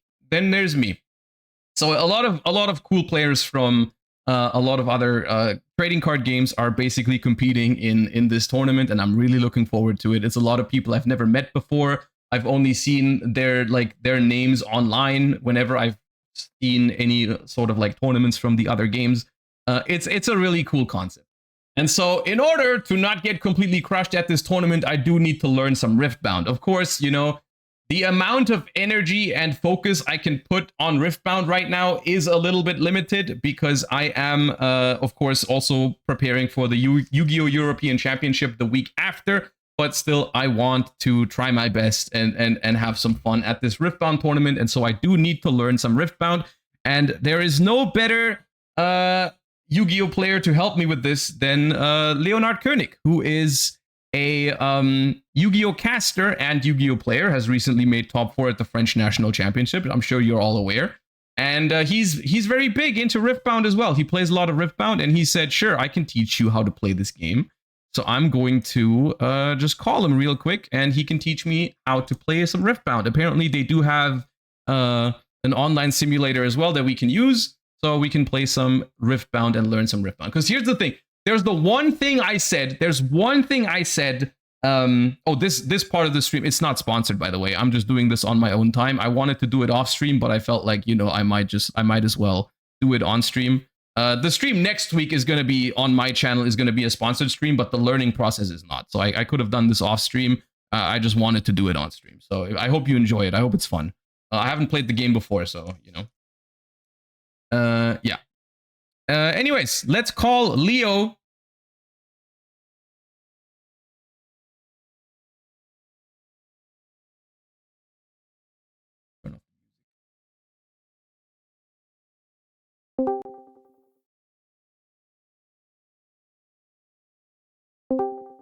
Hello. Hello. Dude, how are you doing? How's your room holding up right now? Dude, I'm dying. I wanted to get coffee earlier, and then I stepped outside for 1 second. I immediately went back up. Nah, that's not happening today. Why would you go outside, dude? Yeah, big mistake. Big mistake. I wanted to hear the intro and how you say, hey, Leo is gonna help us today, and then I got an ad. Please, someone give me a sub. I only said nice things, I promise. Of course, as always, no? All right, okay. How are we gonna do this? So, first of all, I sent you a link on Discord. I'm clicking the link. There you will have to make an account. There's quite some simulators. We will have to resort to this one. Okay. So I think you just make an account. Ideally, not share all of your personal information. Yeah. I went to full cam already. Hold up, let me see. Where do I make it? Log in. So I think take this everyone with a grain of salt. They are working on a digital client, and until then, it's cool for everyone to like play with these kinds of handmade grassroots things. But there's something coming. Probably, I think someone said in an interview from Riot, it's a matter of when and not if. So okay, that's something cool to look forward for. But the best experience, of course, you can have is in paper. But if you don't have the cards yet, then you will, of course, have to resort to something like this. Well, I don't have the cards. Exactly. Once you have set it up, I would say that today we're going to, of course, I don't know how long you want to play here. I got a few hours. I don't mind. Good. I got the verification email is in my spam folder. Is this a good sign? That's great. Okay. I got a few decks prepared, like the most meta ones that I can play against you with. Since I'm a caster at that event as well, I do know some of the deck lists of the other players, and I cannot give you any information, of course. Yeah. So therefore, I'm just going to take the most played decks from the last tournaments. I have made an account. I am now player 6166. Okay, sick. That's very on brand for you. So now go to decks. Decks. Yes. Great. Oh wait, I need to share my screen with you. Hold up. Yeah, that's. I was just gonna say, if you don't share the screen, I'm very delayed on this one. I made the same mistake when Sniffus taught me Duel Links, and he didn't say anything for like 30 minutes. Hit create deck. Yes. Then you should get to the which game are we even playing mode. Ah, you don't have any games loaded yet. Add some here. Okay, top left. Sorry, Schere, Scissor, and hit the Riftbound. Yeah. Okay. Now I go. Right. So create decks. Deck name Annie. Annie. The dog child. That is Legacy multiplayer standard. Standard. Okay, deck, and now I have hit import. On Discord, I've sent you a deck list that you're just going to copy paste into this. Oh.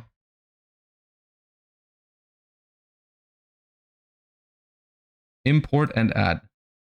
Yeah, and now you got it. You got a 0 chosen champions. That's not right. Okay. What's my chosen champion? Yeah, hit Annie. Annie. Type in Annie. Okay, now it's this one. Yeah, stubborn. Now you press plus, and I think you added it to the main deck. So we will have to find. See, there's 2 in the main deck. So yeah. Move 1 to chosen champion, and the other one you cut. Deck is legal. Yeah. Deck is legal. Okay. Save. Let's go. We won. Yeah, that's half the rent, right? As we say in Germany. Okay, so I think we do need to start with some sort of tutorial on how to play this game, because I do know very, very roughly how it's supposed to work, but I do think I need a rundown on. Yeah. But it's good that you hit save first, because that made me anxious. Okay. Okay. First of all, we're looking at your deck list, and you, of course, have your... I mean, we can also do a full-on explanation. I talked to you a little bit about the game first, but, of course, stream has to understand the game as well, right? So it's a learning experience program. So, in Riftbound, the deck is determined by your legend. That is the big full art little girl that you have on top there. Yeah. And that one determines on the left top side your colors for the deck. In Riftbound, every single card has a color or so-called domain assigned to it. In this case, it's red, purple, or Fury, chaos. We're calling it red, purple. You cannot play anything else. How many are there? 6. 6. Okay. Only 6. I was afraid you were going to say 6 or 7. Not one more. Okay. Hey, stop spamming this chat. Is everyone a dual color, or do they have single color ones? So far, everyone's a dual color. There are opposite colors that haven't been printed yet, but that might there's change. not something for every combination. No, not yet. But that's going to change soon, because these, Fury and Chaos, they have opposites, and for example, Calm and Order. And Okay. So far, there's no one who's Calm and Chaos. Oh, there's Calm and Chaos, but there's no Calm and Fury. Oh, okay. It's a little bit of a stretch, right? It's abstract. Okay. Now that we've spent 5 minutes about the first thing in the game, let's see how far we can get today with the basic rules. So we have a chosen champion. So depending on your legend, which has a tag right next to the legend sign that says any, you can take another any card and add that as your chosen champion. This is your deck master, right? Basic. I mean, the deck master is they are a mixture of deck master / commander if you add them both together. So okay, you have this any. It's basically an extension of your hand. It's like a sword. This is like a deck master. You can play at any point. Yeah. Okay, great. But you can also put multiple of those cards into your main deck. Right. Okay. So I could. What's a playset? Is it 3? Because everything's a 3 of you. Yeah, it's 3. So can I play 3 of this in the main deck now, or 2 only because it's already one of my choices? Only 2. Only 2. Okay. Okay. The only deck that really does that is Rengar right now. So most of them, they will just not play the one that they have in their chosen champion. Yeah, even if it's a good one, just because. I mean, then you'd have a multiple in hand, right? Yeah. Yeah, you will consistently hit it. So. Yeah. Okay. Very consistently because it's always. So unless you forget, that is very consistent. Yeah. Okay. Yeah. Sometimes you forget to put it back out when it was in your trash, and then you're an idiot. That happened. Can you do that, or is it? Yeah, you can do that, and then you have an illegal deck list, I think. Actually, I don't know how that works because everyone has been very, hey, let's just put them out there. So, in the past. Yeah, is it supposed to even be in like a different sleeve if it's your chosen champion? You can put it in a different sleeve. Okay, well then that can happen. Yeah.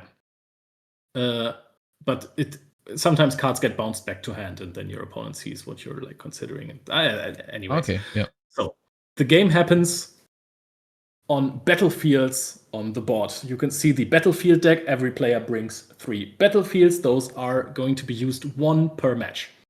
So every player brings 1. So you're playing at 2 battlefields on the board.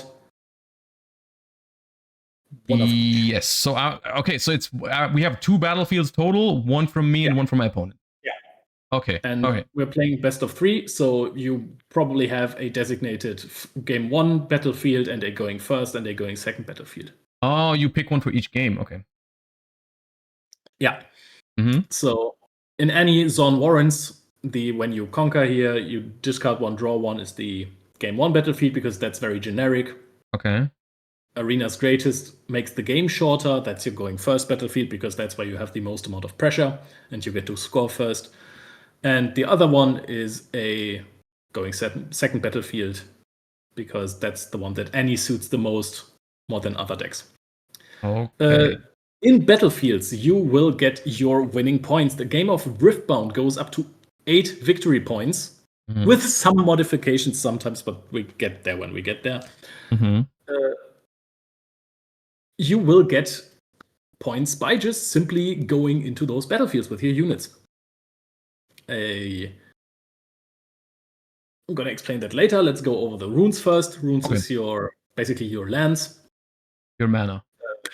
You have a rune deck of 12 cards. Every beginning of every turn, you are going to channel 2 of those runes. So you just put them face up onto the field. They are ready. And you can use them to gain energy. So the runes are in a separate deck. I think that's one of the best things about this game that I've heard is that you don't have like the magic problem of, I didn't draw any lands or I drew too many lands. It's just a consistent like output where you get a guaranteed, 2 mana every turn? Yeah. Okay. Except for going second in the first turn, then you get 3. Okay, so that's how the player going second is supposed to like get some help. They have 1 extra. Okay. You put 5 and 7 here. I'm assuming that the rune deck is shuffled. Yeah, the rune deck is shuffled. Okay. And some effects or some cards also require you to take face-up runes and put them under your rune deck back again as a sort of extra cost. So you unramp yourself. Exactly. And in this deck, more cards need you to take a red rune to put under your deck than purple. Okay, so we're playing slightly more red than purple. Okay, I see. Yeah. Yeah. Okay. So let's go over the units, which is the primary way to get points. almost the only way. I think in this deck it's actually the only way almost. Units have cost. And all the cards in your main deck will have a cost on the top left side. That white number or that black number in the white circle is the energy cost. So that is just tapping your runes and then playing out the card. Does Inferna need 2 red mana, or does it not matter? You can just tap any kind of rune. The only way where your runes matter is when you pay the power cost, the deramping yourself. That is called. Is there one that has a power cost? Is it this? Yeah, the most left one, for example. Ferris Forerunner has a 6 and a red symbol. Yeah. So that means I pay 6 mana, and then I put 1 red one back? Yeah, and you can also put back ones that you have tapped. Okay, so it's 6 total, but I lose 1 for future turns. Exactly. Okay, got it. Okay. So that's the way you play these cards, and then on the top right, you can see the might of these cards. Since you see only one number, you can already guess that it is attack and defense. I mean, I guess that by the sword and the shield in the symbol. Exactly. Actually, that took me quite a while. I think I figured that out on set 2. Yeah, okay, yeah, no, it's hard. Yeah, no, don't worry about it. Yeah, it's difficult. I didn't really look at it, to be fair. Yeah, no, don't worry. That's normal. Yeah, so basically, if units that have 3 crash into each other, they die, but we're going to get into that when we talk about how to get points and how to start combat and showdowns. Yeah, and keywords and shit, because I see a lot of keywords on these. Yeah. There is quite a bunch already. Let's just go over the rest of the different card types. There is spells as well. Okay. Spells you just activate, and they come in 3 different speeds. So we have basically the nothing speed. They are just spells that you can activate. I don't even know if the deck has any. The deck has any, 2 of them. Oh, no. Yeah, it's a good one. I could have come up with this. But wait, I'm just gonna have to open Discord again. Yeah, I don't think you have anything on slow speed. So you have action and reaction speed. Okay. Action can be used at a open game state in your turn or in a combat to start a chain. Reactions can be used at any point when to start a chain on your turn or to react to something that has been put on a chain. So and regular slow ones can only be used in open game state on my turn? Yeah, and not in combat. Okay, so there those are the 2 options. It's either what is it like? What is it called? The main phase. What is it called when I'm not in combat? It's not divided into phases. So it's either I'm in combat or I'm not in combat. Yeah, I think it's just main phase. Let's call it main phase. Let's just call it main phase then. Let's just call it main phase and combat then. So the action and reaction can be played at any point. Wait, no, never. Actions only in main phase or in combat when you want to start a chain with this. I will go over this when we discuss how to get points and how to start combats. I think that's more important because I have trouble explaining the difference now without explaining what a showdown or a combat is. Okay. Then we have gear. Gears are cards that you play onto your field and then they do something. This is an equipment gear, the longsword that you have there. These cards want to equip themselves to units. And is gear just basically continuous cards? Yeah, exactly. They're basically continuous cards. They want to bless them with the power that they have on the bottom side. This one has a little bit of flavor text on there and +2 might. Of course, you get the +2 might. Some cards also give you extra effects like Guardian Angel that says when this unit would die, you kill the Guardian Angel instead. That's also pretty neat. Yeah, and this one is a special one. It has quick draw because this is an equipment that you can play from your hand on reaction speed and then equip it immediately. So it's basically a response. When someone throws a damage spell at your unit and you throw a longsword at your unit, it's gonna make it bigger. And yeah. So normally I would play these at the same time that I can only play slow spells, I assume? So gear is just basically like slow as well, except they have this keyword for it to make it fast. Yeah. Okay. Is there any type of cards that exists but I don't have it in this deck? Can you like repeat outside that? Is there anything outside of spell and gear? Just something that. No. Okay. Not that I would be aware of now. No. There's some keywords that you don't have in your deck. All right. I mean, I can take a look at keywords later. Yeah, that's fine. Yeah. So let's go over battlefields and how to actually get points. Mm-hmm. So cards or units have summoning sickness. You know that from Hearthstone, basically, or Magic. When you play them, the card comes in exhausted already. So it's basically defense position. Tapped. The unit. To move a unit, it has to be ready, so not exhausted, and you have to exhaust it to move it. And that was the worst way I could have said that sentence, by the way. But okay, hold up, because I've seen a game of Riftbound before. I didn't understand what was going on, but like just for context, the battlefields are placed between the two players, right? Yeah. It's like I have my side, then there's the two battlefields, and then there's my opponent's side.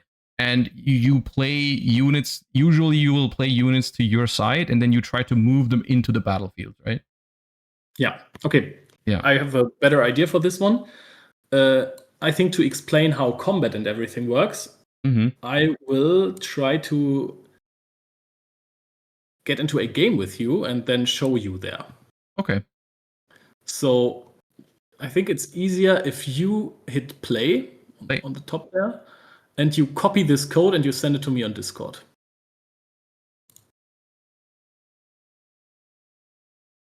Thank you so much. Now hit connect. See, we are here, and now something has to happen. Start a new game. Okay, format unleashed. Starting player random. Your decks, Annie. Continue. Yeah, I'm taking the same, just so that there is no. Continue. And I pick Zon Warrens because it's game 1. Yeah. I've also read a decent comment about Seat of Power as a game 1, and I like that. So you just confirm here. Seat of Power game 1 also does make a lot of sense, because it's even more beneficial when you go first. But first thing you do is you press mulligan here. That's how you draw your opening hand. Oh, there's a mulligan. Okay. Yeah. So you mulligan for 2 maximum. And that does not mean you can mulligan twice. That means 2 cards out of your hand, up to 2 cards, can go under your deck, and then you draw up to 2 new. Okay, so I'm going first, right? Yeah. And I have a 2-drop in hand, so I'd be inclined to keep that one right now. Yeah. And then because I already have a 2-drop, I would also be inclined to keep a 4-drop. Yeah. Because I can play that on the second turn. Now, I don't know how good these cards individually are, but I would at least keep the left 2. I don't know, should I mulligan the right 2 right now?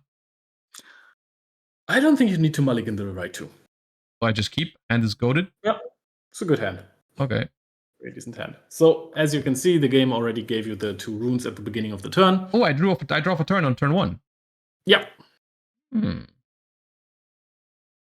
Broken, no? Okay. So... Okay, explain the field layout to me a little bit, just before I start playing. So I can see my legend. My legend has... Hold up, I'm in the way.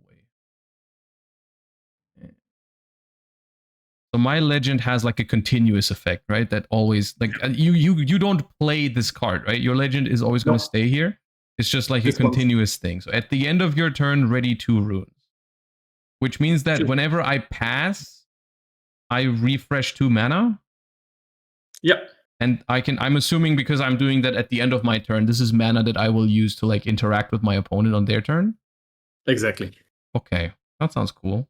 The colors have a lot of 2-drops or 2 mana cards that are pretty powerful. Okay, cool. So, and then here I have multiple the sections of the board. I have a spot for my mana here on the left. And then I have like is this here the left battlefield? This is the right battlefield, and the bottom is my zone. Exactly, that's the base. Okay, base is what it's called. Okay. So I would right now pay 2 mana, tap, and Yep. play my 2-drop. Yep. Why is it over here? I think you just need to drag it into the base. And I have to play it to the base? Yeah. You Okay. can play battlefield units to battlefields you already control, but therefore you would have to have conquered them and have a unit in there. Okay, so right now these battlefields are both neutral and I can't play units to it directly. Exactly. Okay, and now I pass. Yeah, that's you do this by pressing the spacebar in this game. But before that happens, you also get, of course, your Annie. Is this like is this fully manual or does it matter? This is mostly manual. Okay, so if I pass first, can I still untap my stuff? Yeah. Okay. So this is my end of turn ability, and then now it's your turn. Yeah, which is pretty broken. And you basically play your card for free there. But I mean, I can't do anything with the 2 mana right now, though. That is true. Sometimes you can, though. Okay, so I'm playing this and I'm passing back. So I'm basically mirroring that. Okay, so at the start of the turn, everything becomes untapped. Yeah. And now my Inferna is untapped. Which means, is there an order to your turn, or can you just do anything in any order you want? There is, at the beginning, there is something we call ABCD, Awakening, Beginning, Channel, Draw, and then it's Mayhem. It's Mayhem, okay. So, okay, so in the beginning, you have to do like the put your stuff, untap your stuff, get your new mana, draw your card, that kind of stuff all has to happen in the beginning. But then you can do whatever. You can play cards, you can attack, you can, Yeah, and it has to happen in the right order. So, so you first untap all your stuff, then you get a point if you are sitting in the battlefield. That's also how you score points, and then you get the new runes that are ready, and then you draw a card. Yeah, and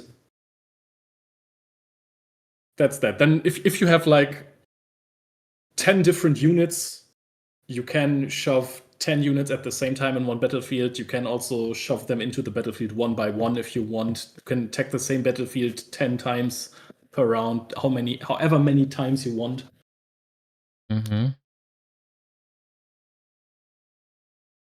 So there is that's what I meant with Mayhem. There's really no limit to what you can do. Okay. So I am thinking right now. So you're saying I can move Inferna now because she's untapped. Yeah. You are allowed to do that. We can start a discussion if that is the right play. Yeah, that's what I was about to say, because like Inferna seems like, so how does combat work? Let's just do it. It doesn't matter if it's optimal or not. Let's just do it. Yeah. There's when you conquer here, draw one for each other battlefield you or allies control. So that wouldn't matter right now, right? Exactly. Oh, by the way, I get these up from Annie again. Yeah, that wouldn't matter. Exactly. I would do this. Yeah. And now, since you are the attacker of that battlefield, it's a showdown that starts. And I just win it because you have nothing. Yeah, but first of all, you get the opportunity to do something, to activate an action spell or a reaction. No, I got nothing. Okay, you pass your focus. That's what that is, passing the focus. And now it's my option to use something, and I also don't want to do anything. So I also pass my focus, and then the showdown resolves, and you get your point. Oh, I get a point if I win a battlefield. Okay. Yeah. +1. Boom. Now you have and now I get battlefield trigger. Discard 1, draw 1. I do have to do it? Yes, sounds non-optional. Yeah. What's the worst card in my hand right now? I haven't picked up any that long ago, and I always struggle with this decision as well. I don't think you get the most value out of the Traveling Merchant here. The right card. So I guess this is where I need to plan out the rest of my turn, because I was gonna play this one because I read the Noxus, and it says if you play another card this turn, it costs 2 less. So I was just gonna drop both of these for 4. That works. You can also just develop a Kaiser that is also a really good card. When it conquers, it draws a card. So right, but I do get more power on the field if I do this. That's true, yeah.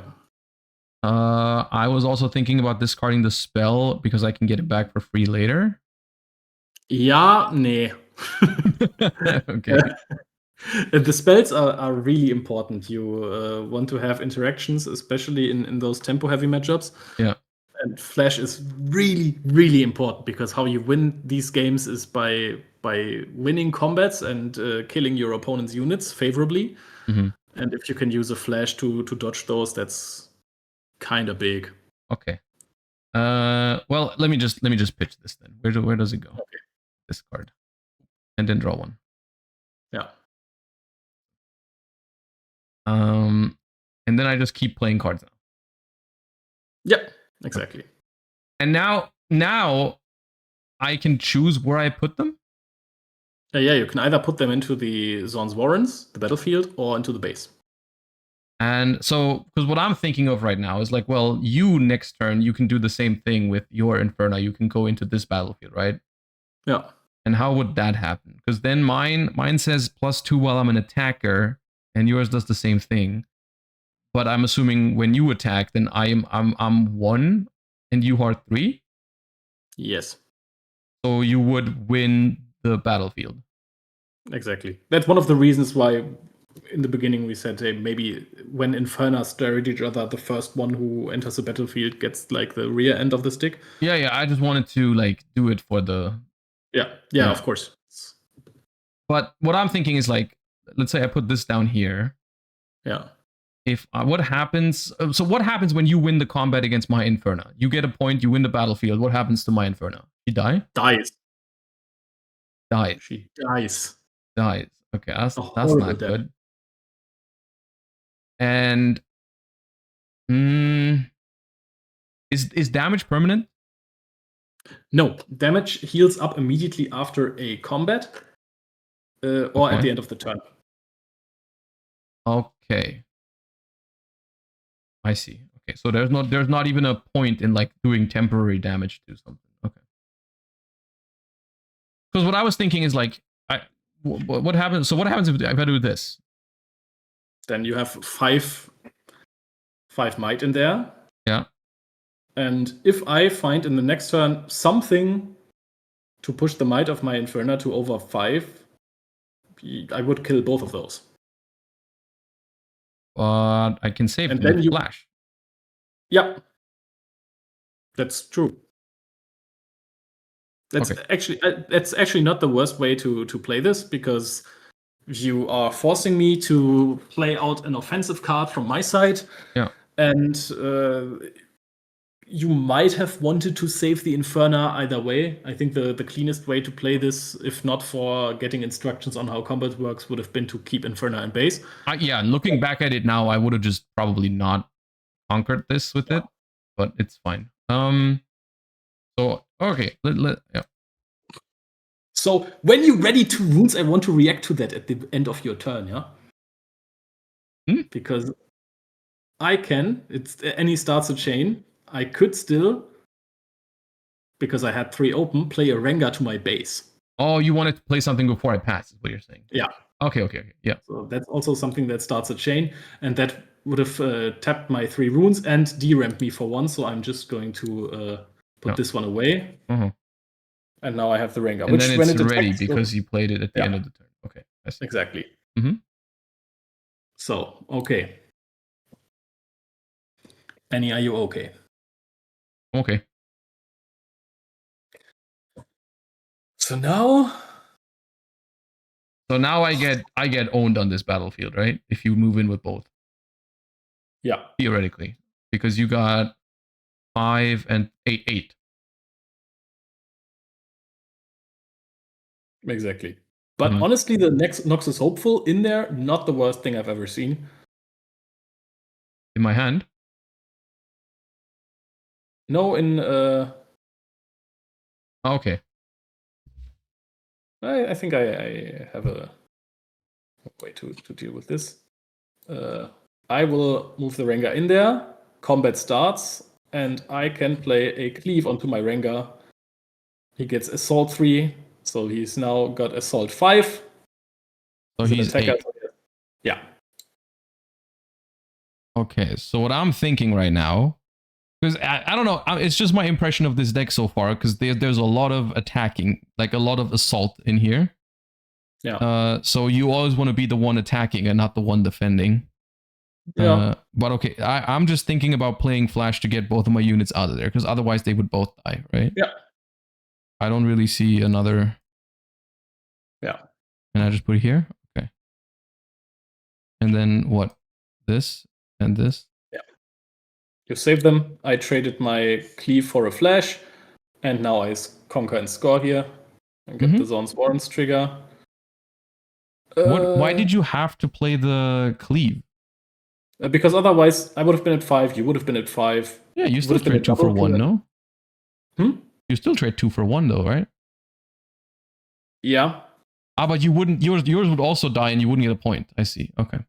Exactly. And now with the Seat of Power in play, I want to get the free draw. Because you now have this one, and then now you're gonna take the other one. Yeah.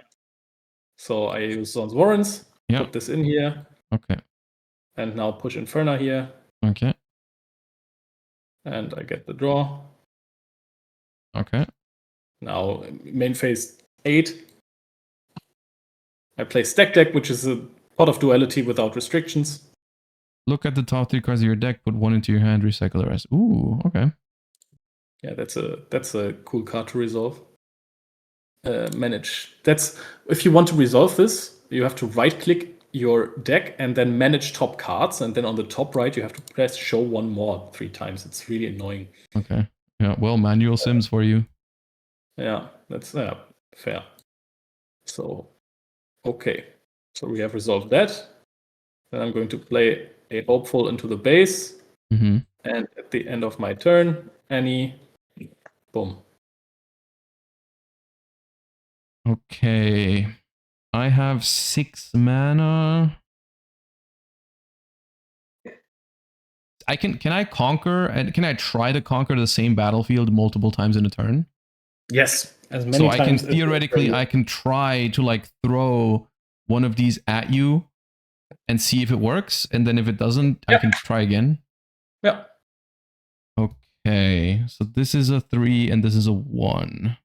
Yeah. You conquered. Not the most defensive threats in the world. This is. I'm okay. Let me just try this, I guess. Just this. Yeah. Then I will do the same thing you did and use Flash, because I can target units at both battlefields and push them back. Okay, so you're running away. All right, fair enough. Yeah. Okay, so I get a point though. Yeah. And I get to discard 1, draw 1. Yeah. So I'm thinking I have 6 mana. I probably want to discard this. Draw 1. Oh, who are you? Man, you really hate that Rengar, huh? I mean, I just don't need it right now. Yeah. Oh, gotcha. So I have. Because I'm thinking I really want that flashback. So I kind of want to play my Annie. What I'm thinking. Death Knell, when I die, I get the effect. Does that include discarding? No. That would be the best card ever, probably. Yeah. Yes. Okay, so does the Noxus Hopeful count if I play the champion? Yes. Okay. So that seems like does not count when you play tokens. Does not count when I play tokens. Okay. But I should move I should get the Seat of Power, right? It's just a free point and free draw. Yeah.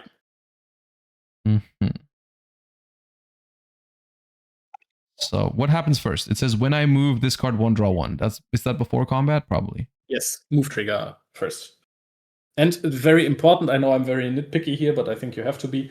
This is not a combat unless both players are involved. So far, this is a showdown. This is important for the text of some cards. Oh, okay. So when a card says win a combat, that wouldn't trigger if I just take an empty battlefield? Yeah. Okay. Okay. So, okay, I'm thinking about, I have two options. I can play the 6-drop here, which is pretty strong, and when it dies, I get even more tokens. Or I can play the Annie and my Noxus Hopeful. Yeah. And Annie would get me back the Flash. And if I don't get the flashback, then you probably just kill my units. Does that matter though? The thing is, so there's a bunch of different cards in those decks which we haven't seen yet. For example, Starcross. This is 3 energy and 1 power, and says bounce a unit of both players.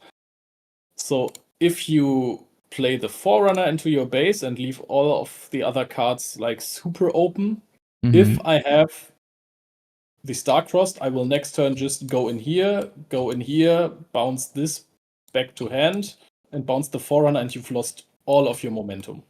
Oh, you can choose which one I bounce? Yeah, I decide that. Okay, right. Okay, so what you're saying is there is good removal against the Forerunner if I put all my eggs into one basket.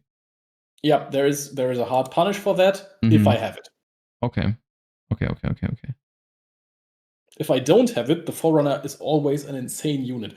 But most of the time, Forerunner is something that you side out versus purple decks. Because purple just... Because they have stuff for it. Okay. Starcrossed, yeah. Okay, my first instinct was to do the 4 and the 2 because I want to get my spell back. So because I'm asking all this now because right now I have to discard one and I'm thinking which one is best to discard. In this case, for the turn after, is it better to hold the Kaisa or the Forerunner? I think versus any deck, I would discard Forerunner. Okay. I am discarding Forerunner. I'm drawing a card. I drew another Forerunner. Yourself. I get a point, and now I draw one more card, right? Yeah. Okay, who are you? When I defend, you may kill me to move an attacking unit to its base. That one is funny. When I defend, you may kill me to move on his base. Okay. I love that lore on this card because this is has been used in Draven when it came out. It's Draven's biggest fan, yeah. Right, and he sacrifices himself for Draven because when you push out a unit, you win the combat, and Draven draws a card when you win a combat. So I think the lore on this card immediately spot on. This is the one thing that confuses me so much as someone who's played so much Legends of Runeterra. So many of these cards have the same artwork as cards in Runeterra, but they have like slightly different names and different effects. It's so confusing. Anyways, okay, so now I'm gonna be playing my Annie here.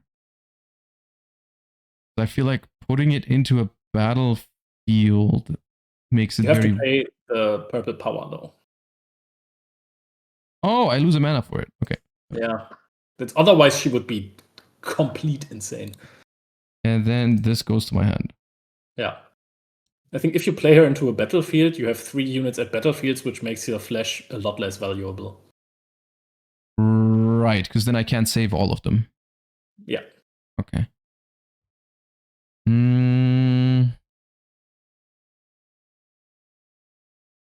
My issue with this right now is we are just trading. Like basically you get 2 points next turn, then I probably get 2 points the next turn. And at the moment, at this rate, I think you win, right? Because you reach 8 pretty clean. Well, okay. We'll see how it goes. Yeah. And then I will do this. Because I could, in theory, also have played both of these into like one of the battle. Like for example, I could have made this one really fat. Yeah. And then just only saved my merchant or something like that. I don't know. That is possible, but keep in mind I also have an Annie, and I could have taken the cleave that gives me assault +3. Yeah. So then I already have a chunky Rengar again that trades very positively. I mean, it's just that in general, like attacking, you're always so you get the assault keyword on so many things that like attacking is so much easier than defending. Anyways, I will pass. Do you want to do anything before I hit space? No. Oh, you can't do anything. Yeah. Okay. Ja. Meow. So I go to 5 because I'm attacker. I'm thinking about that because I have a card which I hate more than life itself. I have this is like the prismaticism list. He's the best any player in the world, and I have cut that card from my list. Because you're not the best any player in the world. Yeah, so I will use a counter spell, and that one adds your flash back to your hand, but counters it. Okay. Where's my? How do I take it back? Yeah, you. Okay, yeah. I took it. I hate that card. Oh my goodness. Okay, now I can look at the top card of my deck. I'll take that. And yeah, combat now 5 versus 4. Hey, why could you look at the top card of your deck? That's another. Oh, that's part of the counter spell. Okay, I see. Yeah. Okay, so mine dies. Yeah. So I go to 3 zones warrants. I ditched one of those as well.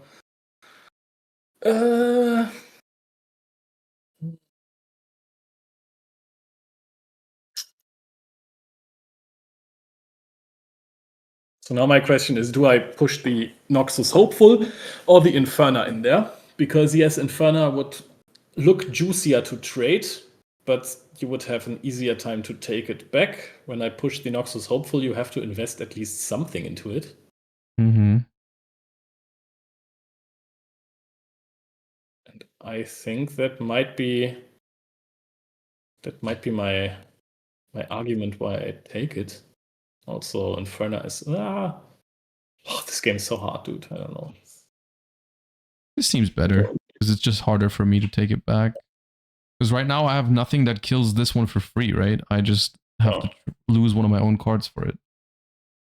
And I don't know. So far it has worked so well. So. Oh, there's a good question in chat. How is damage assigned with multiple creatures? So what if like? Yeah. Yeah. So both players at the same time add up when both players have passed their focus and they say, okay, let's go to damage calculation. You add up the might you have on that battlefield and then you assign it to one unit until that unit dies, and then you assign excess damage to the next unit until that one dies. So just in theory, let's say I did this next turn. Yeah. I have 6 because this is +2, so it's 3 and 3. You have 4. So you can choose which of the 2 you kill. Yeah. And I kill yours with... And if you had, let's say you had another, let's say a 3-drop in there as well, you would have 7. And I could also pick which of the 2 I kill, right? I can't kill both because I only have 6 total, but I can choose which one dies. Yeah, and if I had this in here as a defender, you would say, okay, I deal 4 damage to the Hopeful first, and then 2 damage to the Inferna, and then both would die. Okay. Got it. Okay. This was untapped. Okay, now I was about to tap more runes. Because I'm going to do the same thing you did. Yeah, I figured, yeah. Okay. Kind of. And then, instead... You took flash? Yeah. Okay. I like the way you think, Josh. It's almost like you've played a TCG before. Okay.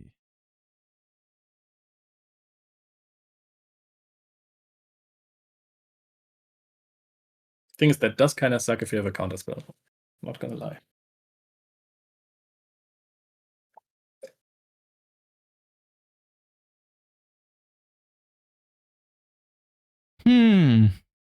This is, by the way, also my first any mirror match.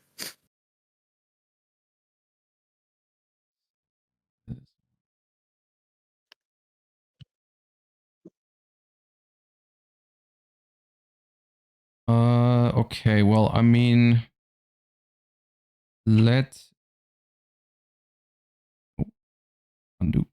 undo. People are telling you to change the game category. Oh yeah, hold up. I forgot about that. I think something smart. Riftbound.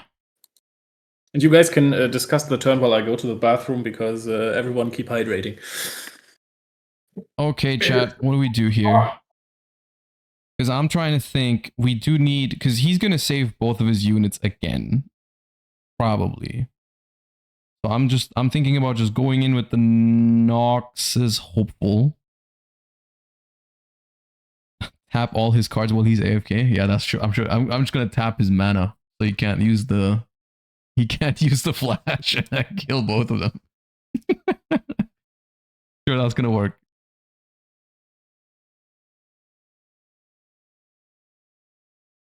So I think what I'm thinking about. Why is there an arrow on this card? Hello, what does the arrow do here? Can you? The arrow is bothering me. Anyways, he's on 4. Oh, right. You don't see his points. My bad. He's on. Oh, dude, it's out of frame. Hold up.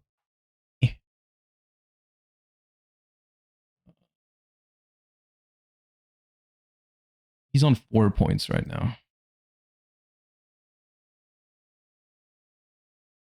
What does Kaisa do? Kaisa costs 4, but I can pay an extra 1 and put back 1 rune. So it has, I don't know what the word is. Accelerate. Okay, I've figured out a plan, I think. I want to do this. Thoughts? I think. Do you want to do anything as an attacker? No. Okay, I want to use my flash. Sure, I'll allow it. You're moving both. Okay. So that means I get to discard 1 and draw 1.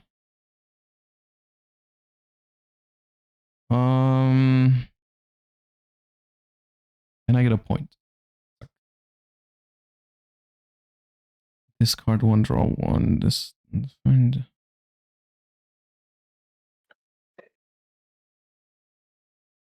I'm discarding this guy. I draw 1. Ooh.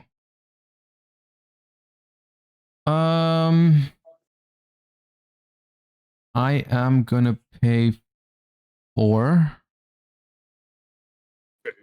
And how's the process? Do I pay it immediately or do I do it after I play it? Because I want to ready it. You do it before. So I immediately pay 5, put 1 back. Yeah. Okay. I want to play Kaisa ready. It's as an additional cost. Okay, I see. And I would like to go here, because then I get a point and I draw 2. Yeah. Voted. And now I'm thinking about putting this overzealous fan somewhere to make it harder for you to do anything about it. Yeah, I understand, Mm-hmm. but it's incredibly, like, I can attack the same battlefield as many times as I want. So if you put the overzealous fan anywhere, I'm just going to push Inferna in there, and then you will either have to sacrifice the fan to push my Inferna back, or I'm just going to trade them off. So you can put it in there to trade with Inferna, but it's not going to be a miracle solution for something. You have a lot of power, dude. The thing is, I can't keep this back and forth up all the time. Yeah. I need some of your shit to die. In this tempo matchup, the turn 1 2-drop plus Rengar pouncing in any is cracked, dude. It's insanely good. Mm-hmm. It only works if you go second, right? Because you wouldn't have the 3 mana otherwise. Yeah. Yeah.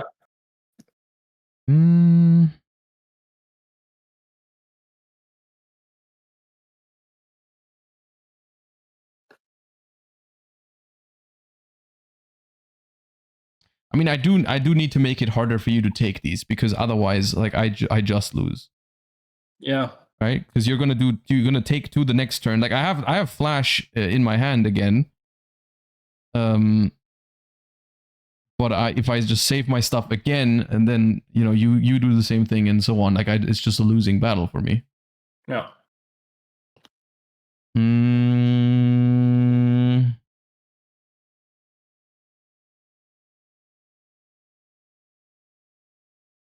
You need to trade something because, like, okay, what? How?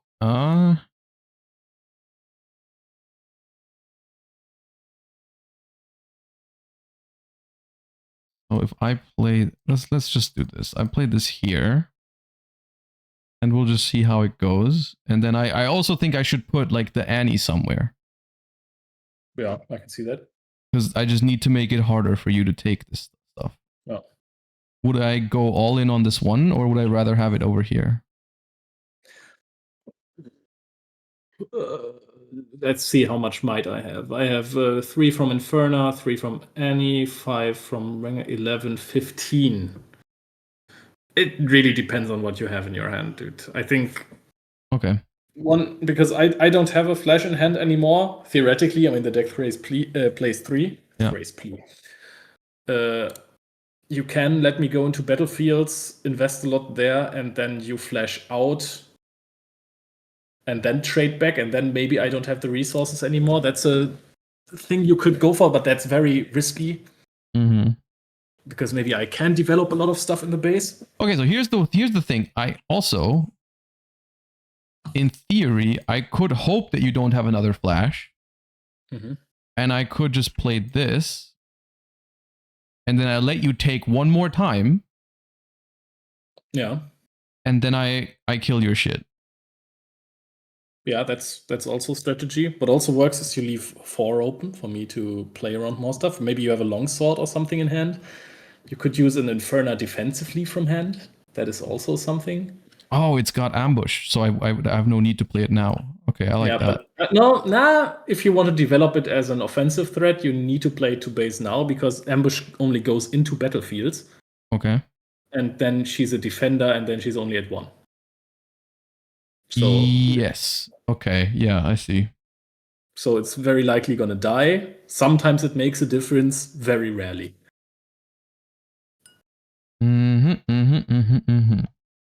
I'm just trying to think what you would do right now in order to take these 2 battlefields.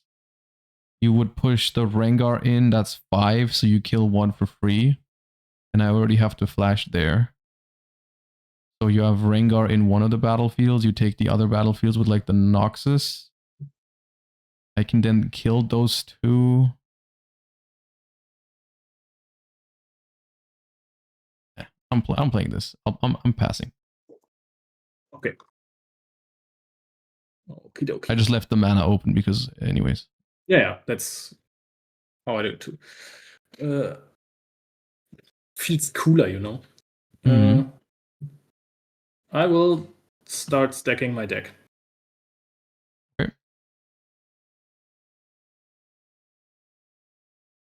Ooh.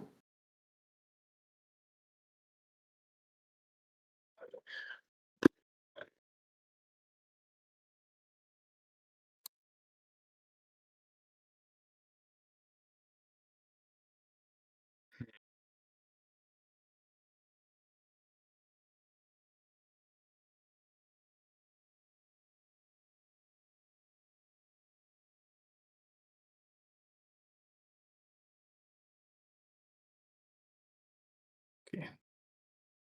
So I guess I'm starting. You should have 2 more runes since you didn't play Zealous. No, but I played the Inferna instead. It's also 2 cost. It's the same. Yeah.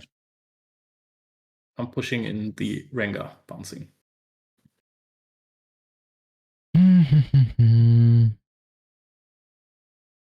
So in theory, if I wanted to play it really risky here, I could do the long sword and just hope you don't have any battle tricks, right? Yeah. That does work.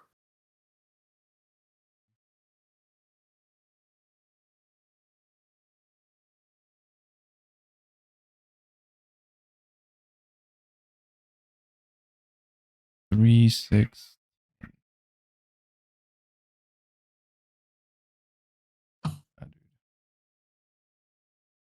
Okay. Okie dokie. Yeah. I'm running. Works. Then I go up to 5. And I ditch the Inferna, so the longsword would have not done too much. And Push this one in here. You're tapped out, so I'm not Yep. gonna ask if you have anything you want to do.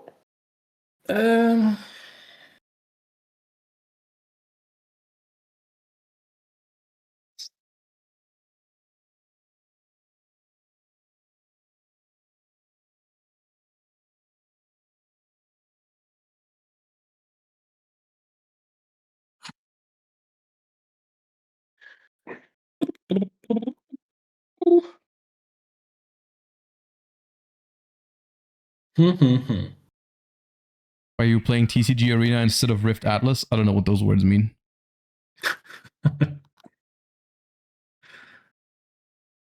So I've looked that up, and in the policies they have regarding these online client things, it says that playing it on board game simulators, it's okay, but they don't like specific Riftbound clients. Oh, okay. So this is one where you can play all kinds of board games, TCGs and stuff. Okay. You had to add a game in the beginning. Yeah. I remember. Okay, makes sense. Okay. That is a hard turn for me. Gonna play this one. Oops. Oh, this guy. Bottom and end step. Okay. So now I hope that you don't have another flash and I just kill your shit, and then I need to make sure you can't take back twice. Right? No. Okay. So I go. What is it tap? I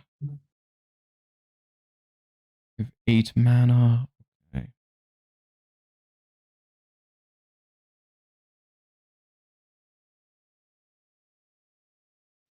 I'm gonna do this. Yeah, I'm gonna just try to use the flash that I deck found. Okay. Do you have a counter spell? Nope. Okay. Can I choose the order between Kaisa and the field? Yes. Does it go on like a chain, or is it one after the other? How does it work? Yeah, you both put them on this deck. Okay, so I do chain, and is the chain backwards? Honestly, I don't even think that's. Yeah, the chain is backwards. Yeah. Okay. You just decide which one you want to resolve first, but generally. So I want to draw one from Kaisa first. Well. And then I discard one. I think I'm gonna discard another Kaisa and draw one more.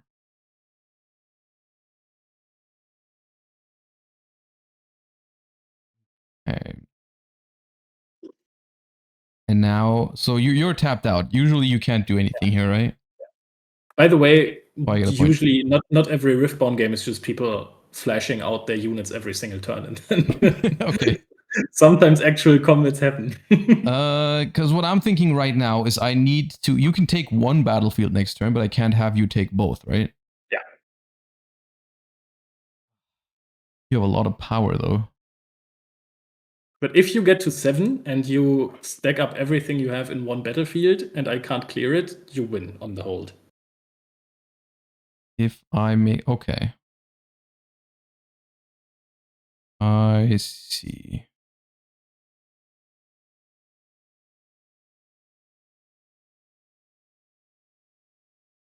Your chat is kind of funny sometimes. Yeah, I know. Okay, I'm gonna do this. Okay.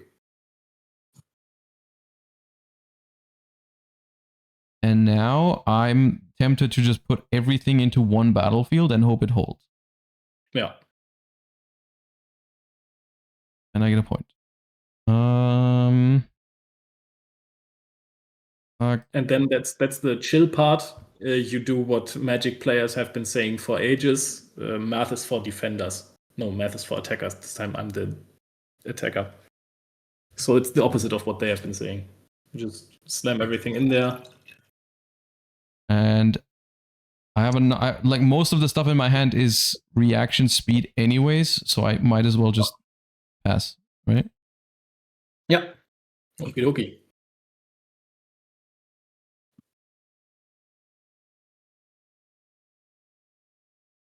So we have 8, 11, 12. And the overzealous fan.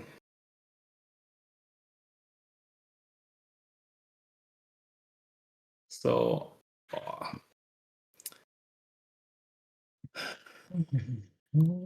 I will start with Inferna in there. Attacker Defender triggers, you get the option to use Overzealous Fan. Everything heals after the combat, right? Yeah. But I cannot do anything after you assign damage, right? Like if I say, let's say I have the sword in hand, right? Can I wait for you to put damage on the overzealous fan and then put the sword on it? No. No.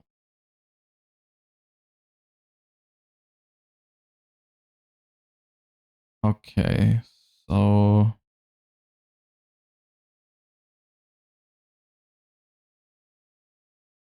yeah, I think this one's just too awkward. I think I need to kill the fan for this. Yeah, because otherwise I can take the Inferno too. Yeah, exactly. If I buff the fan, you can kill one of the other things. Yeah, I kill any and or Inferno. Yeah. Or yeah, okay. Okay, yeah, that checks out. So now you have 1 for, I think. Put in this one here and see how far you bounce it.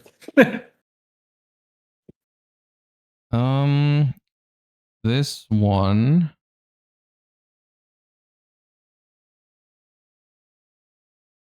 I do this. Yeah. And I'm bouncing my Inferna on the other battlefield. Yeah, that makes sense. Okay.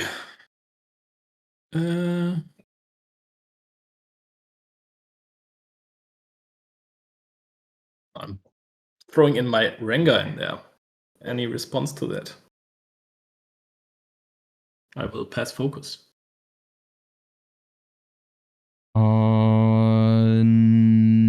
No. Nothing, no. Okay. Then I clear off Kaiser and Inferno. And I kill this, yeah.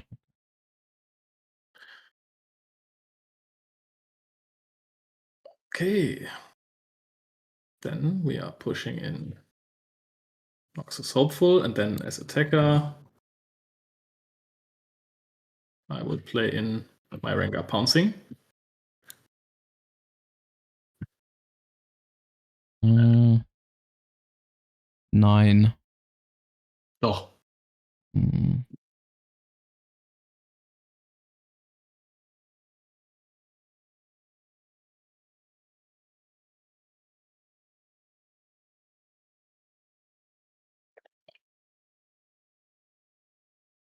How do I equip it? Just, I don't know, on TCG Arena. You try to move one onto it? I don't know. Nope. Right-click group. Right-click group. Now I have 10. No, I have 9 too. Yeah. That's not good.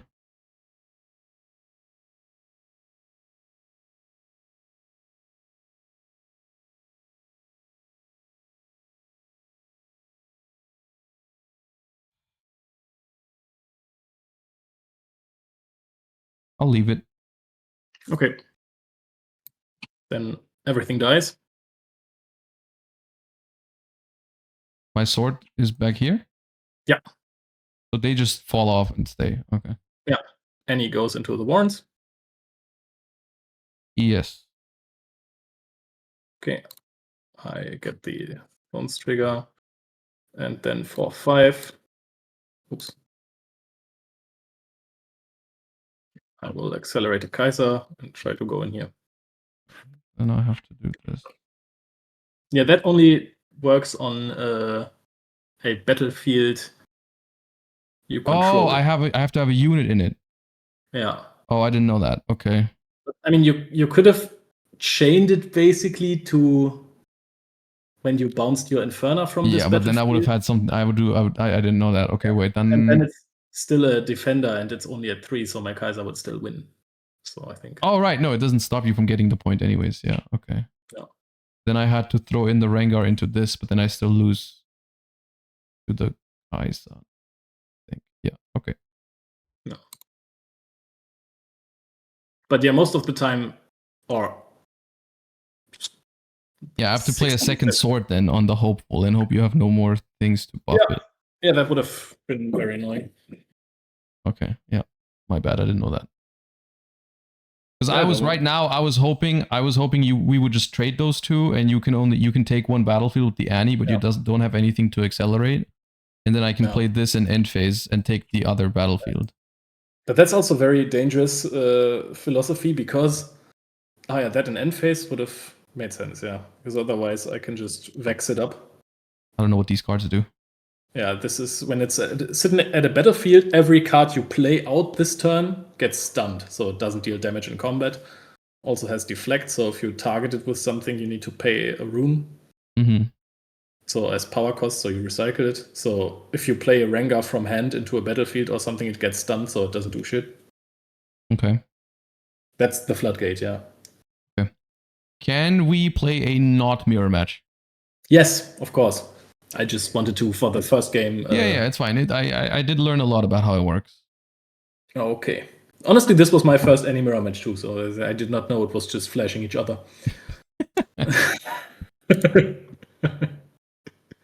Okay. I will use your ID. What do I do? Where do I click? Exit. Yeah. Exit to the main menu. Okay. Let me look at my deck list real quick. I'm trying to... I think you need to send me your code again. I think it refreshes all the time. Oh, okay. Yep. That honestly does make a lot of sense because otherwise, once I have your it's the same code still. What the helly? Okay. Enter the idea. Connect. Yeah, okay. Nee, I don't know. Ah yeah, start a new game. Format unleashed. Start your deck. Okay, and now I will play Yi. Yi is right now one of the most popular decks. And how do I say this? I'm just not going to make a joke that's going to get me in trouble. I'm just not going to do it. Okay, I take this. Huh?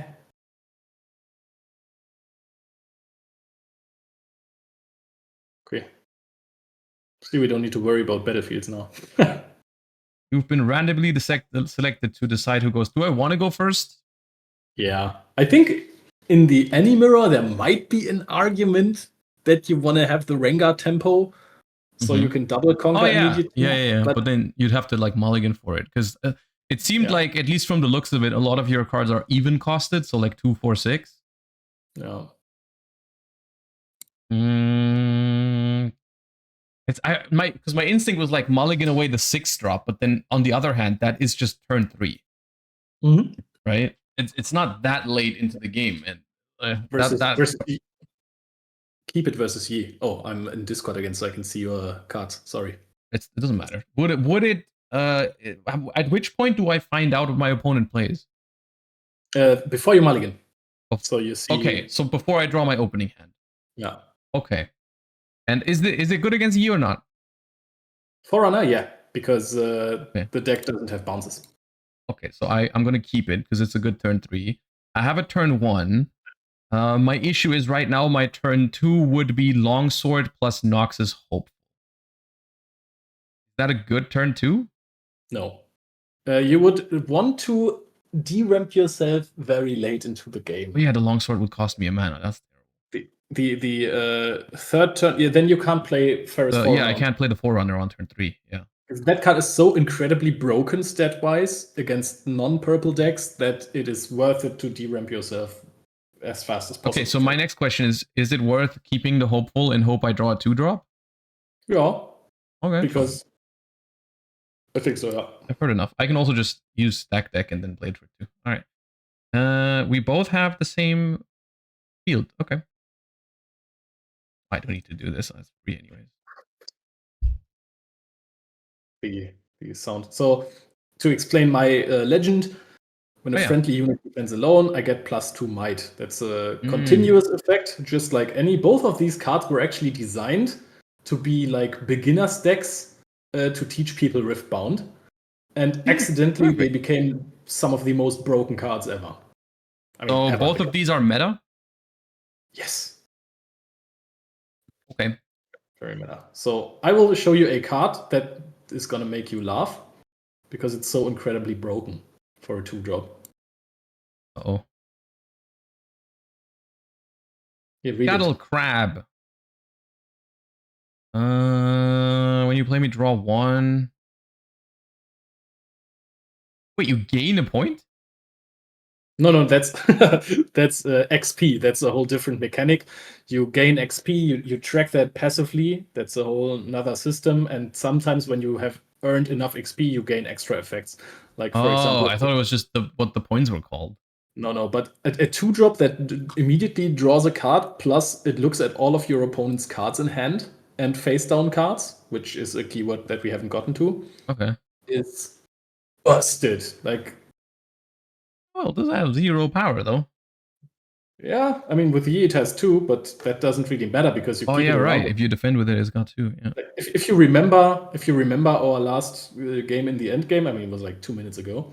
Yeah. If I had this thing, I could have just crashed this into all of your units and then see exactly what interactions you have in your hand for the fight. Yeah. It's rotary. Yeah, it's so rotary. Yeah, it's actually kind of just rotary. Oh my goodness. Okay, yeah. Okay. Yeah, I have to pass. Sorry. You. Okay. Now, I don't know your deck very well, but for me, it seems like I can afford to move in and conquer. Because you don't really threaten anything back right now, at least. Yeah, so the deck has 1 offensive push on turn 2. Going second. That is a 5-drop Rengar. Again, Rengar, hey, that's the adult version of the one that you have in your deck. Yeah. That one can be played to a battlefield where you have no cards, but your opponent has. So that's a 5 energy, 1 power cost, 6 might that you can just play onto a battlefield that your opponent controls. But you can't play it if... Wait, you can still play it though if I don't have a battlefield, right? I can still play it into my base if you don't have a battlefield, yeah. But I can't play it into the battlefield. Okay. So can you take a battlefield with the Scuttle Crab? Because it says units with 0 can conquer and hold. Yeah. Okay. Well, I guess I can't stop you from doing that either way, because you can always pick the one I don't go to. Yeah, but if I have the Rengar and you push into one battlefield, I Rengar that battlefield and then I push Scuttle Crab into the other battlefield, I even draw a card. So yeah, it's very risky. Okay. I don't know. Yeah, just developing is pass. That's not the best. Okay. And that's the most annoying thing about Master Yi. It's just I don't even need to do anything. I have a 0 drop and you're already afraid to conquer. Well, I'm not afraid of the 0 drop. I'm afraid of the card you said existed. That I just take your word for it that it exists. It's true, yeah. Yeah. Go see more. Yeah, you get a point. Yeah. Okay, now I have to think. Oh wait, can I play stack deck now? Yes, you can. But only right now. Yeah, only while I can't do it like end phase. No. So do it now. I'll do it now, because otherwise I'll waste my mana. How do I resolve it? Right click? Right click, manage top cards. Manage top cards. And then on the top right it says show one more. Show one more. Show one more. Show one more. And then after you have added to hand one of the cards, you find top left, add to bottom randomly. They're the same card.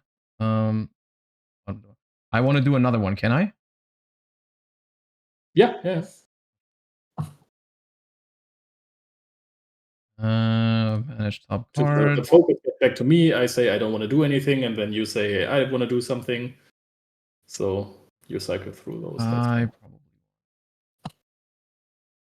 Then all randomly at bottom. Yeah. Okay, so I've already assigned myself a point here. Mm-hmm. And now I have to make the incredibly difficult decision whether I want to leave 5 runes up to threaten the Rengar. Oh, you can play on my turn. Yeah, it's dumb good. That does seem like a very good card, yeah. How strong is it? 6? Yeah, so the thing is, if you want to conquer the open battlefield here, Yeah. And I played into there, I am the defender, and then it's 8. Oh, yeah, no, give it bonus, yeah. What happens? Okay, what happens if let's say I go into the battlefield and then you play the Rengar? Do you gain a point? Yeah. If you can't beat the Rengar afterwards, I even hold one more. But if I do this and you play the Rengar, you don't gain a point because you already had it beforehand. Correct. Okay. I'm playing my Yi. You don't have Rengar. When I conquer or hold, gain 2 XP. Level 6. What the hell is happening? Level 6 is when you have 6 XP. That is, I don't like. Okay, so the XP is just randomly something you're gonna like reference at some point. In the TCG, you have a physical card that is called XP Tracker, and then you put a dice on it. Okay. But not every deck like uses it? No. Okay. Well, I don't know if there's any threat from one body rune against your deck. Yeah. So there's Punch First. That is a card that is an action, and it costs 1 energy, 2 orange power. That boosts me for +5. Okay. But your opponent is very unlikely to use that on a Scuttle Crab early in the game. Right. That's something for like end game pushes, because the ceiling of the Yi deck is not the sky is not the limit. It doesn't have a high ceiling, is what you're saying. Yeah. How good is your Yi deck on like battle tricks on your turn?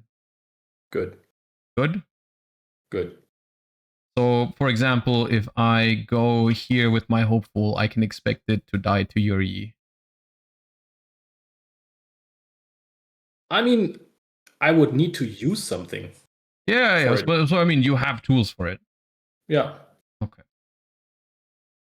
Because I'm just thinking, I could do this. It's like the obvious thing, but then also, I kind of like the Inferna. I don't know. It just dies for free. Yeah, but otherwise I hold, huh? Yeah, no, I have to take it. Yeah, you're right. Okay, I will. No, but I kind of like. Nah. Okay. Yeah.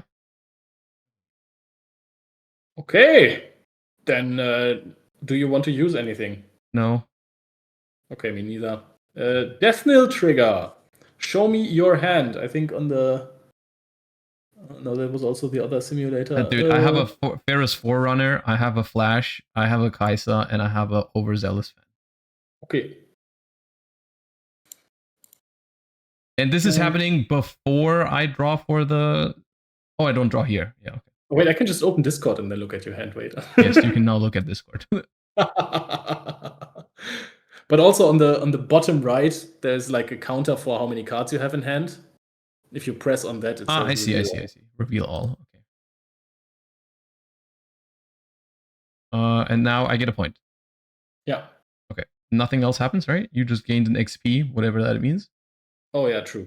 Where do I in this? I think here. Wait. XP tracker. So I put this here, and it's at 1. Look at this. Okay. Okay, level 6. I have deflect and ganking. Congratulations. Okay, Thank you.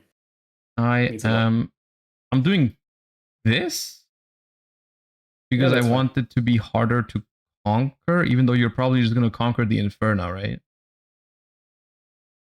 Yes. Yeah, I mean, at this point, I would take the Inferno. Yeah, I don't want you to pull her back. I'm just trying to think if it's worth it to do the Merchant to discard 1, draw 1. Because you know about my hand, so I would like to filter it a little bit. I could just move it in together, I guess. Yeah, that plays around Rengar a little bit, at least. Yeah. Rengar, because you would be attacking it for 6? Yeah. Oh yeah, okay. Sure, I'll do that. I will discard my... Against your deck, the Zealous Fan doesn't seem bad. No, it's really not. But this turn, I want to play the Ferocious Forerunner. The thing is, I have so many combat tricks in my deck. Just showing me 6 on that battlefield is very likely, especially if you develop a Forerunner in base, that I'm just gonna find like a 1 energy spell that pushes me to 7, and then I kill all of your stuff and you lose all of those cards. So you're saying I should leave it here? Yeah, I think that's probably smarter. You can play the first Forerunner into a battlefield. That is not the dumbest thing in the world. Because it's hard to kill, and even if you kill it, I get tokens? Yeah. Okay, well, let me conquer and draw a card first. Yeah. Because I could still make the decision to put the Merchant here later, right? Yeah. I don't have to do it right now. Okay, so I'll draw 1 because of the battlefield. Yeah. Okay. And then I am going to play the Forerunner. I'll leave 2 up because... Huh? Yeah. And then I will just think about where to put it. I think this makes sense. Just to make sure it's not free for you. Yeah, you have to invest. No matter which battlefield you go into, you have to invest the card, is what I'm thinking. Yeah. I don't know if it's smart or not, but whatever.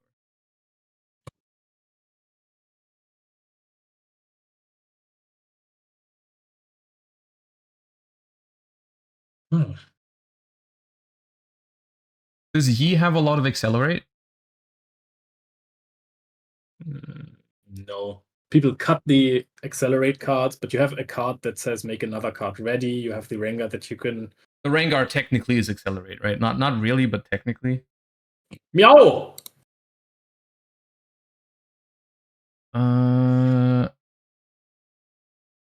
So it's 6. Yeah, okay.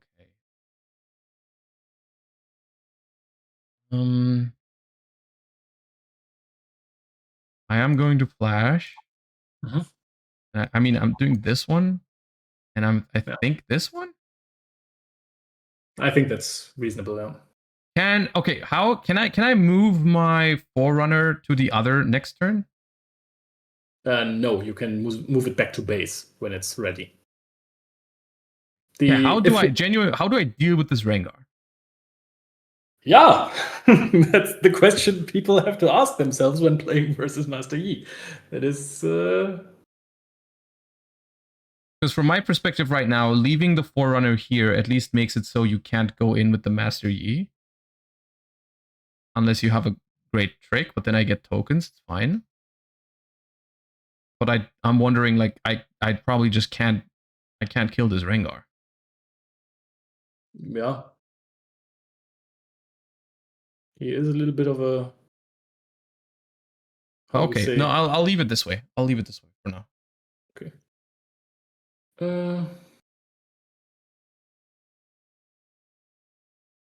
So I get a point. You will get a point, right? Yeah, because you take the Seed of Power. So now the thing is, you are up in points. I mean, technically. You are on 2 now, right? Even though it shows 1 on my side. I don't know why. If we keep the holding game, you will win. I don't know how stressed I need to be about that yet. but okay. Does Doing this. you play me buff another unit? If it doesn't have a buff, it gets a +1. Is that forever? Yes. Buffs are kind of cool. There's a whole deck about it. And the battlefield that says when you conquer here and you have a buff, you can remove the buff and draw a card. So you can play around with buffs, but technically they are forever. I just need to find out how to use that here. For me, it still says you have 1 point, by the way. Okay, that's weird. Does it say 2 for you? Yeah. Thumbs up. Okay. That's fine. We can remember it. Okay. Do I get the buff token? Aha.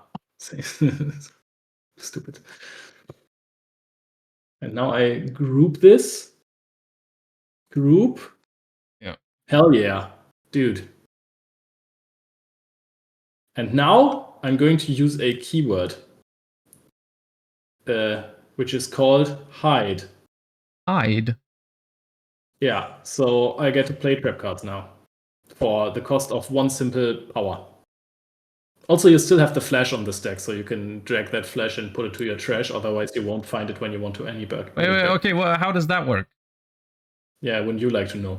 Okay, so I spent 1 power to play this card from my hand face down onto a battlefield. The area of effect of that card is going to be only at that battlefield.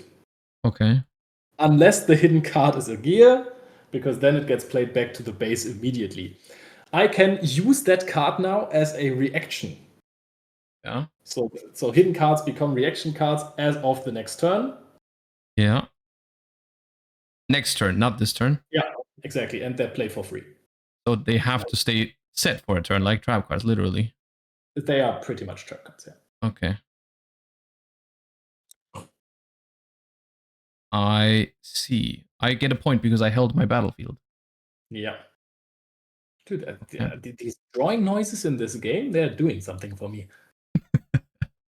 Okay, so essentially, your Rengar right now, if he defends alone, does it count as alone while there's a hidden card? Yeah. Don't say it in that tone. So you have it's 9 power right now. Yeah. So only Rengar in chat makes a good point, because I forgot for a second that I want to teach you how these decks work. Rengar most of the time only plays 2 different hidden cards, and these are either Zonia's Hourglass or Back Off. Zonia's Hourglass is a gear, so it would go back to base immediately, and that says when a unit dies, kill me instead, and then recall that unit. So if you would kill the Rengar and I have the Zonias, it goes back to your hand. Die, it goes back to base. Recall is back to base. Yeah. The Runeterra recall was back to hand. Oh, that's crazy. Yeah. And then we have Back Off, which is a spell that then stuns a unit from your opponent. So that's 2 very defensive. And you can. This is a keyword, so you can't hide any card just to bluff. You have to hide a card that has that keyword. Exactly. Okay. And it's very funny that some decks now play some cards that are worse hidden cards than others, just so your opponent has to play around more different cards. It's really funny. Sometimes people don't play 3 of the good card, but rather 2 and 1 of a card that is slightly shittier, just to confuse the opponent. Because I wish I had the card that bounces 1. Starcrossed. Whatever, man. Yeah. It's good. So from my perspective right now, if you have the card that protects your Rengar, basically, the one where it dies instead and the Rengar goes back to base, does it still kill my stuff in the process? Yeah. Dude, every time I ask a question, I don't like your answer. It's always the thing I'm not hoping for. It's always the worst possible answer for me. When do you have to reveal it?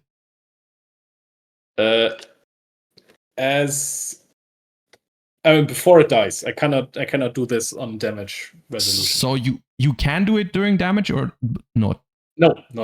So you have to do it before we fight. Yeah. Okay. So during the fight, I cannot. Yeah. Okay, but like I can still play cards before my shit dies, theoretically. Yeah. Okay. And hidden cards will fizzle They will die. Rengar in chat again. Mm-hmm. So when nothing is at the battlefield anymore, the hidden card will just go to waste. Okay. And my Forerunner is now, I can go back to base, but I can't go to the other battlefield, right? Yeah, because that would be another keyword called ganking.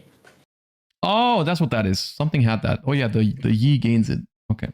But what you could do, for example, if you had another flash, you could do this with any artificially, but that's not something I would recommend, is to flash back the Ferris Forerunner, because using an effect to pull something back doesn't exhaust it, and then you could push it into the other battlefield, you know? I see. I mean, I would always have the option to do that with Annie, right? Because I have Flashing Grave. I could go Annie, get Flash, and flash the Forerunner back. Yeah.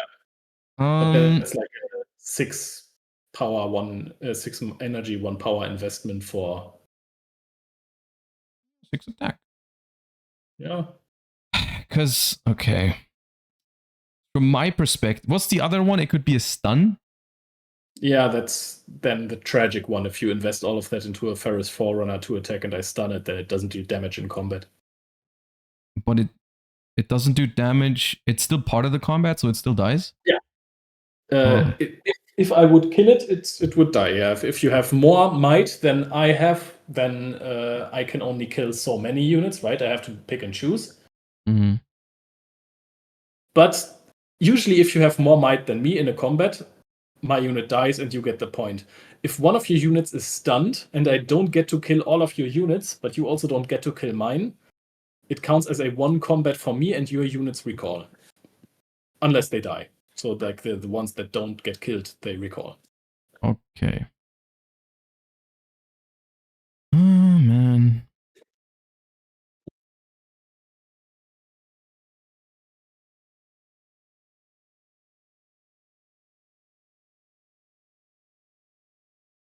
Because what I'm thinking is right now, it's basically, for me, it's a 50-50. Because if you have the stun card, I think I can kill the Rengar pretty...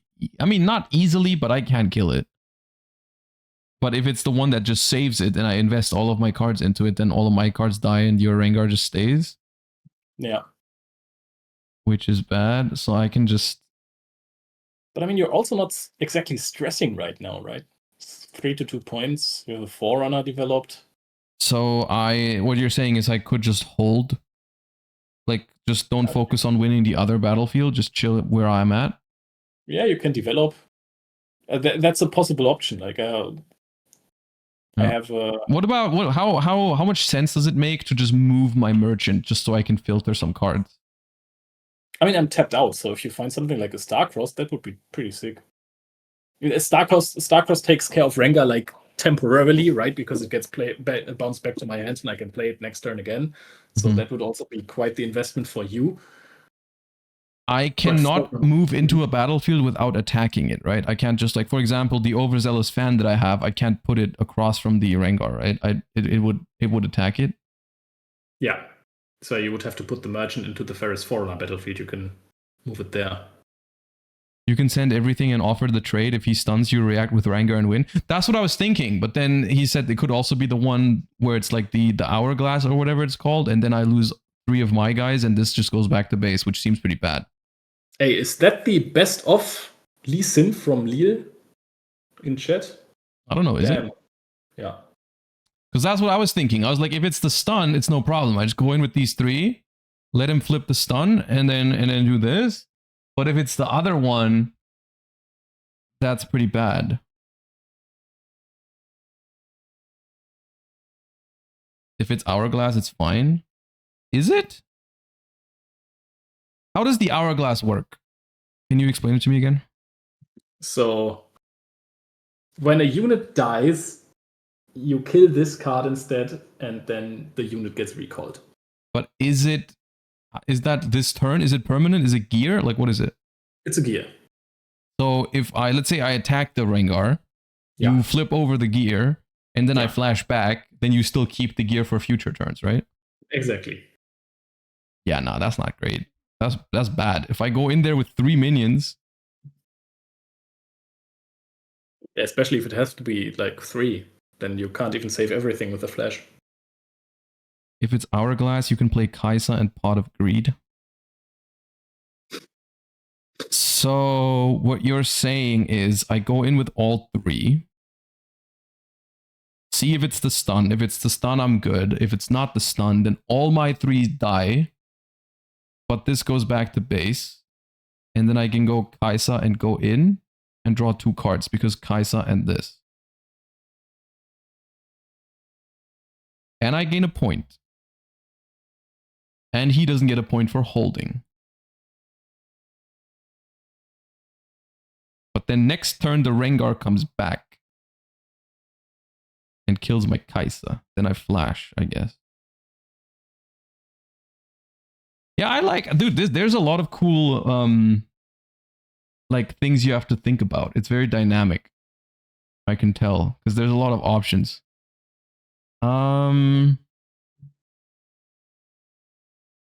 You know what? We're going in. I've changed my mind. I have a trigger when I move this card 1, draw 1. Yeah. And I want to discard this. Okay, Thoughts? do you want to do anything else on attack? Hmm? Do you want to do anything else on attack? Nope. Then I will reveal my Zonia's Hourglass. Choose the target. No, hey, let me. Hello. I think it's too late now. I think we've traded. Oh, there's a downwards arrow on my Zonia. Dude, that's Ancient Hourglass from Legend of Runeterra. No, it's honestly it's Zonia's Hourglass because that's what it was called in League of Legends in 2012 already. Yeah, it doesn't matter. It's Ancient Hourglass. Okay. You can now still flash in Rengar if you really care. How is flashing in Rengar better than flashing in Kaisa right now? Because I mean, like either way, I'm winning the battlefield. But with Kaisa, I draw a card, and I don't have to. I think it's Kaisa. Yeah. I guess the Hourglass is the next time it would die. Okay, this isn't okay. Well, then now I have to just accept this, right? We just trade. Okay. Well. It still feels like I'm trading a lot for some tempo here because I just lost 3 cards to get rid of that Hourglass, but okay. Yeah. Beep, beep, beep, beep, beep, and this. And now I score and I draw 2. Yeah. Zack, zack. Okay. And I am done. Okay, then use, yeah. Okay. Ja, Rums. Run. Okay, you use it on both? That's my question. Does it make sense? I mean, I get a free point. I don't think offensively Ferris Forerunner does a lot for you here. When I get into that battlefield, I get more might on the units that I have in base right now, so I don't think it makes sense at all. Because if you keep it in there and I push in my Master Yi, I am 4-6. If you put it out, I push in Yi, I get a draw, a point, and all of a sudden we're 6-6. Yeah. Yeah, no, I'm keeping him there. Okay, that's fine. I will. You can put that flash to your trash. That's right.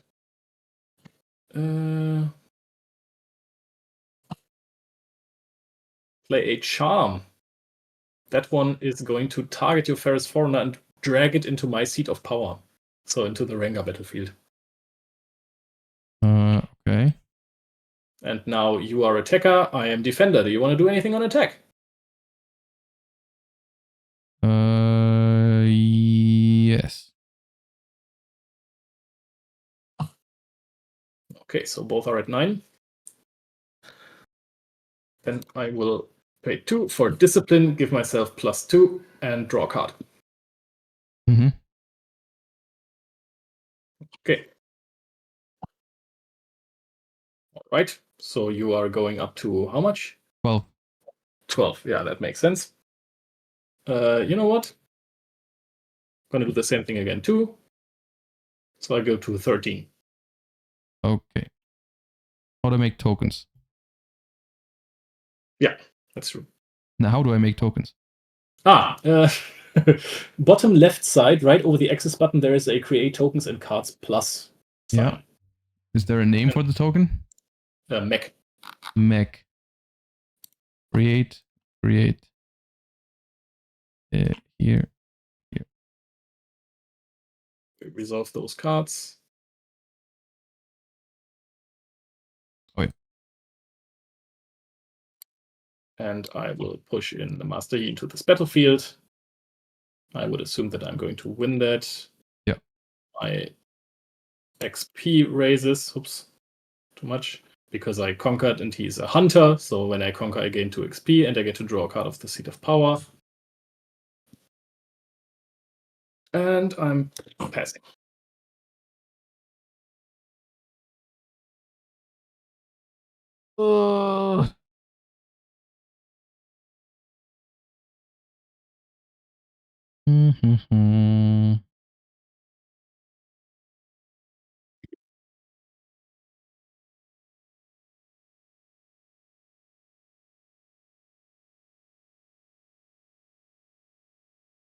So your Master Yi is 6, right?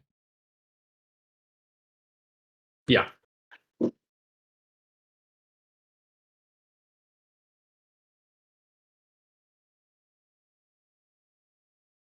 So green has a card that is called Defy, that is the best counter spell. That says that you can, for 1 energy and 1 power, 1 green power, counter a spell that costs either 4 energy or lower or 1 power or lower.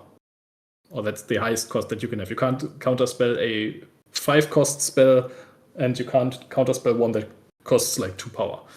But if it's 4 and 1 power, you can? Yeah. That's busted. If it's 4 and no power, you can. If Okay. Yeah. So, all right. So this Yi is 6 right now. Thinking about just sending in the 2 mechs to force you to use a card, because I don't really. I mean, I do care about them a little bit, but I care about the Kaisa winning the combat more. Yeah, I get that.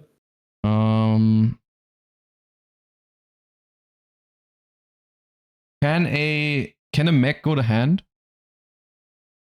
Like the tokens? No. But can I still choose it as a target for Starcross? Yeah, and then it gets removed. Yeah, I know I can play Annie. I can play Annie to get the cleave back. But I feel like playing Annie and then moving in with Kaisa and playing cleave on her is really risky, because then I might lose the Kaisa. Yeah. Right? So that's why I'm thinking like maybe I put the mechs in first. You think that through? I'm gonna take another toilet break, and then I'm gonna get like 20 minutes ago. Yeah, dude, I'm drinking a lot of water. So like I'm thinking like this, right? To offer a trade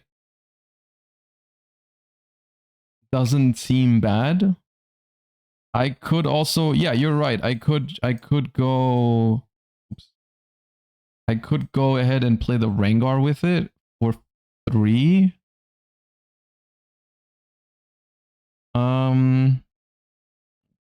Okay, so how about this? How about I play the Annie before I attack, just in case any magic happens. Before he does any magic, I use my Annie to add back cleave, right? Add back cleave. Then I move in with Rengar plus token. That way, I'm basically saying I'm winning, and you are only. It's basically I trade the token for the Yi unless he plays something. If you're trying to conquer both battlefields, you probably can't. I'm not trying to conquer both battlefields right now. My plan is to leave this Rengar alone. Because I feel like it's too strong, and I don't know his deck, but I just feel like yeah. Should I send you a link with a deck list so you can check like what spells I'm running? It's all right. I don't want to spend too much time just reading stuff. I basically what I've been saying is I'm thinking about sending in 2 tokens into the Yi. Or I could also send in 1 token plus Rengar from my hand. Yeah.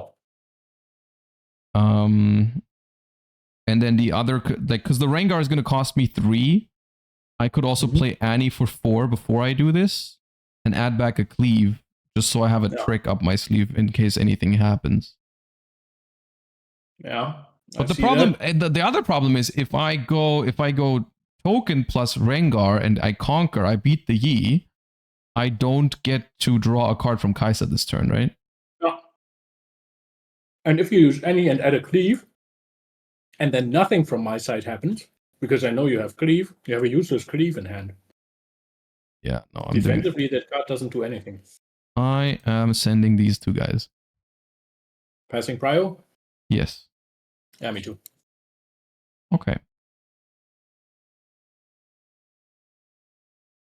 And then I do this. Yeah. And then I draw 1. And I get a point.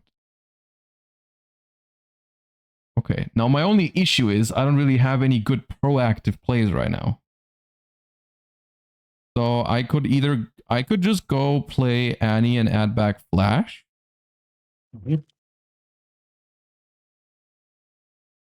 And leave up some mana, I guess. Yeah. I feel like that's... Could even play Annie into the battlefield? No. Why would I? Presents more power, and if you have Flash as a fallback anyways, you can pull out both, but if I have D5 for the Flash, then you're cooked. So I think that's... Yeah, that doesn't seem worth the risk. I think I'm done. Okay.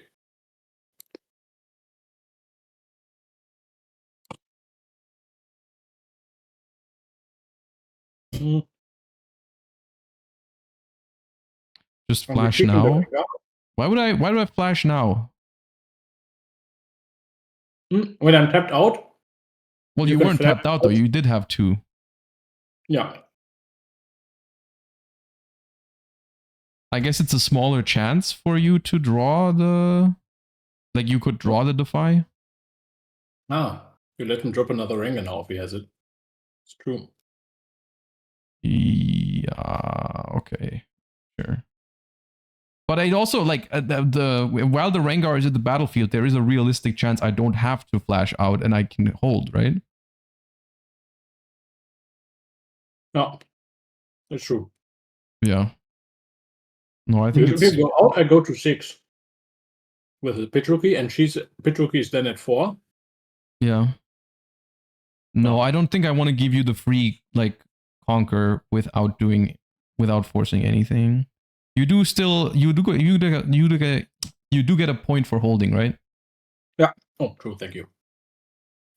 I play first mate and use the effect to ready a friendly unit, and that is going to be my Rengar. Yeah. And now I'm going to go in here. Ah, wait. No. Okay, now I already did it.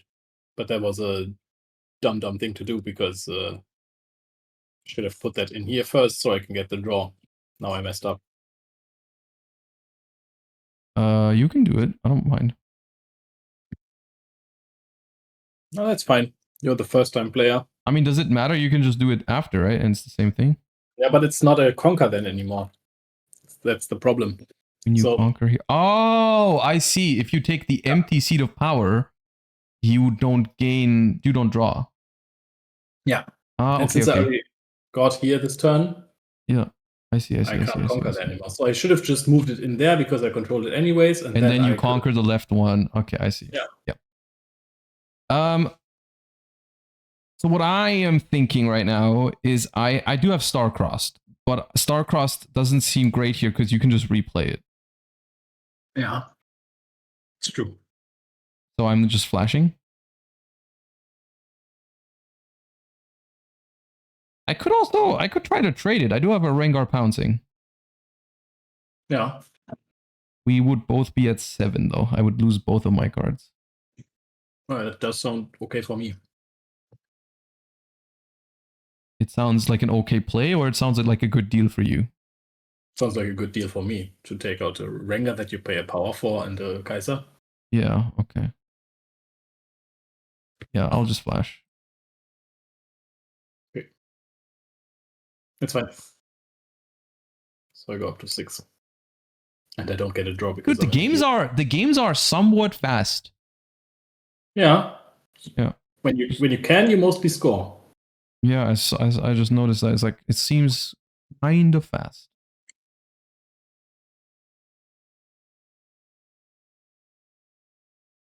We'll put that one here so it presents 4. It's right now it's 2 though, right? Yeah. How likely is it that playing a Rengar here makes sense into the pit rookie? Oh, I can't play it to block here, right? No. But I can play it at the end of your turn into my base? Only if I start a chain with something. And moving doesn't start a chain when it's... Wait, reaction cannot be chaining 1?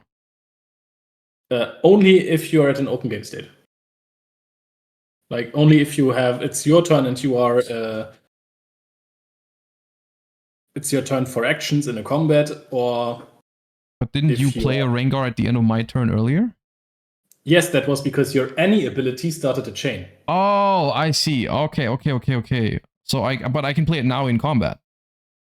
But that is not a combat. And because I already scored in the Seat of Power, I shouldn't start a showdown, so I don't start a chain. So I cannot play Rengar. It still starts a showdown, really? Oh, that's sick. Okay, so you can play Rengar into base there. I think I want to do that. Okay.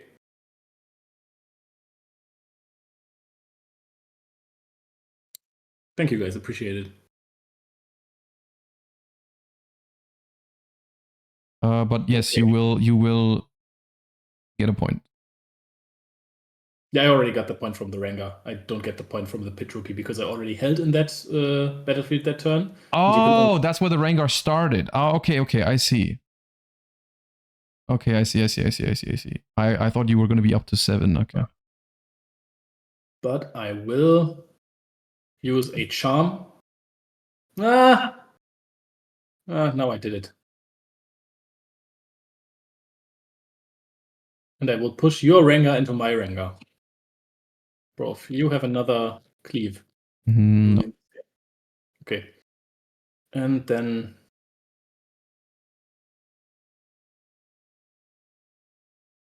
I think we're peerless to base. Can I attack or defend one-on-one, double my might this combat? Oh shit. Yeah, she's funny on defense with E, because if you go into one-on-one, she's at 10. You have 1, which is still enough for the Defy card? Yeah, and punch first, or on guard, so there's still a lot I can do. Also, you said the games are fast. You're playing a rather fast deck. So Annie is very mid-range tempo oriented. Mm-hmm. Yeah, I don't like it that much. You want to change strategies? Not today, it's all good. Okay. I just need to learn how to play the game. I can still pick a deck that suits me and then learn the cards in it and stuff. Fine. You have until like Wednesday or something. Yeah, that's plenty. No. I don't really care that much for tryharding. I just want to know. I just want a deck that I know I'll enjoy. Yeah, I get that. That's it. So your thing is 4. Yeah. When it defends, so I can't simply beat it with Kai'Sa. That's very annoying.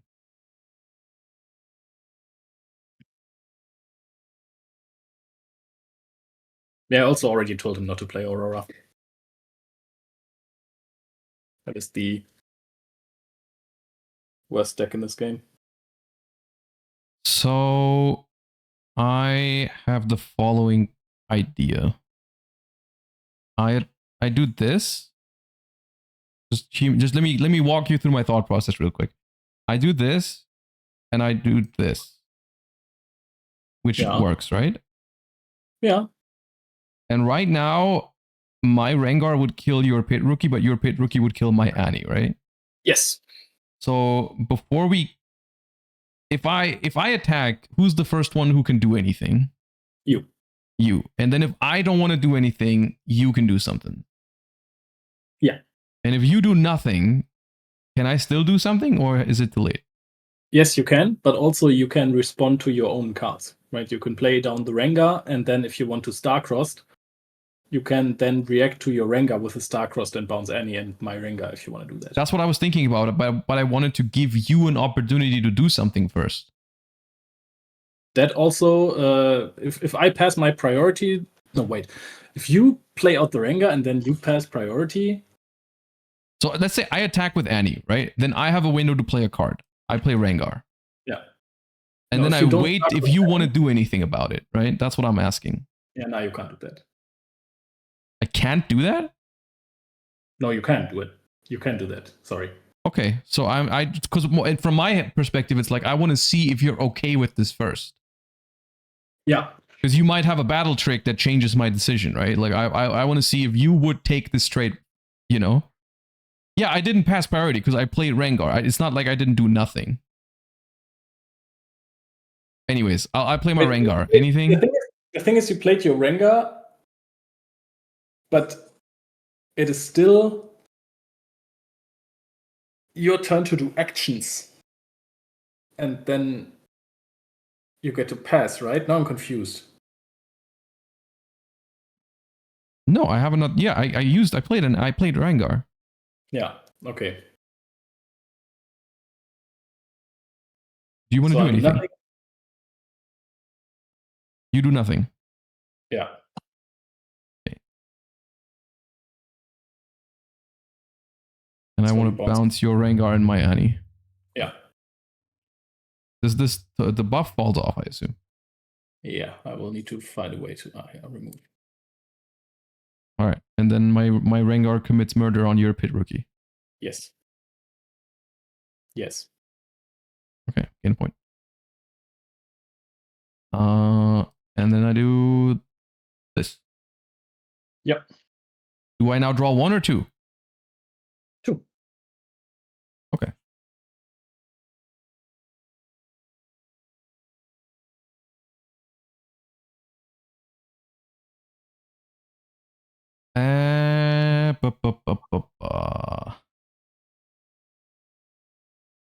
I should go up to 7 now, right?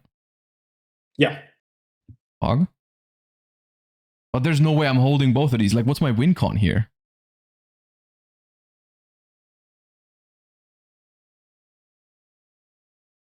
Hello? Holding Breaking. 1. So I have the Fiora, which needs to have 1-on-1 combat. So if you have an Inferna in hand, or anything, you can play 2 your units that I'm attacking with the Fiora. 1-on-1 combat. Because what I'm thinking is, like, you have the Rengar in hand. I know this. Yeah. So you can definitely, like, from this perspective right now, you can definitely take 1 battlefield right now. Yeah.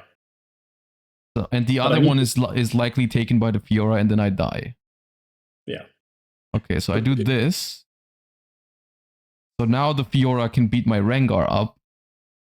But your Rengar cannot beat my 2. But together with the mate, it can. Yeah. Do you have an Inferno?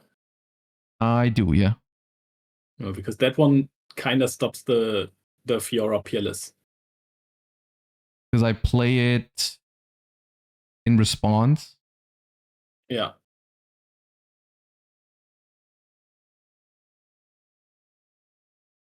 But it still kills the Inferno. Yeah, it can also still kill the Rengar, but it doesn't conquer. Wait, no. Fiora is a trigger. It's when I attack, not while I attack or defend alone. So once I start the combat, first thing that happens is that she goes to 6 might. Okay, so I've been misinformed, I see. Unless you respond to that when trigger with the Inferna, and then it doesn't resolve properly anymore, right? Why would it not resolve? Oh my goodness. The moment Fiora triggers, she will double. Okay, that's crazy. It's like, I don't know, I feel like it would be like in Yu-Gi-Oh! When you say like a card that says while you control no monsters, you can activate it, and then like, you know, it doesn't change even if your opponent like puts a monster on the field or something. Yeah. Okay, so I pass like this, and I just let you take the Rengar, but then I try to defend the Kai'Sa and the Noxus side. Okay. And I mean, your Rengar will cost you 5 mana, but your deck seems to be full of battle tricks, so I don't know how. Yeah. So that... Choose a non-unit card. Yeah, that what the hell is that card, man? Yeah, that one is that's Triple Tactic Challenge on crack, but you can what's it called? React to that. So if you have a spell, I chain Longsword. Yeah, okay. And I have no non-unit cards in hand. I have Inferna, Annie, and Grim Apothecary. Okay. Well, I mean, now you just probably kill me. I don't kill you, but what I can do is I can put the Rengar in here and trade off with the Kai'Sa. Yes. And then I can push the Fiora in here to kill the Hopeful. Yeah. And then these two trade. Yeah. And then do I... Yeah, now I need to leave this open.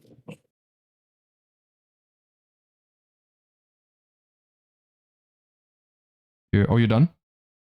Yeah.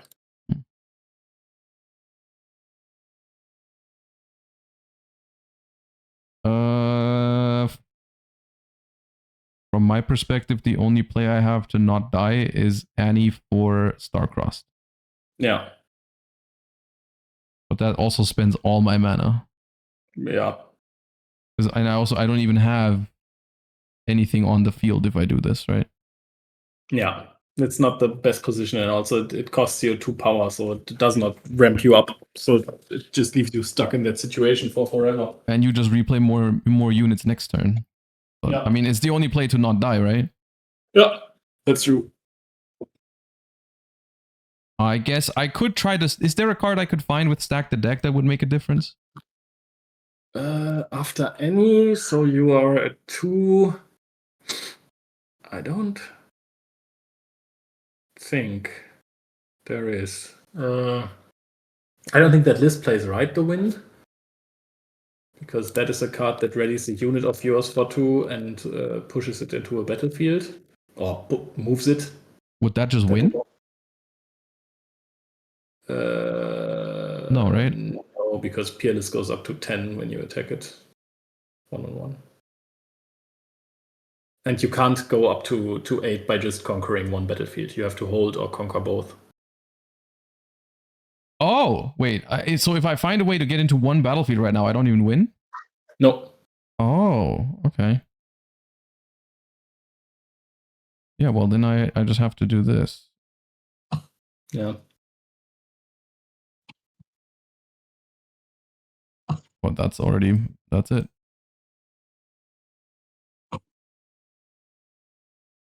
Ja, dann...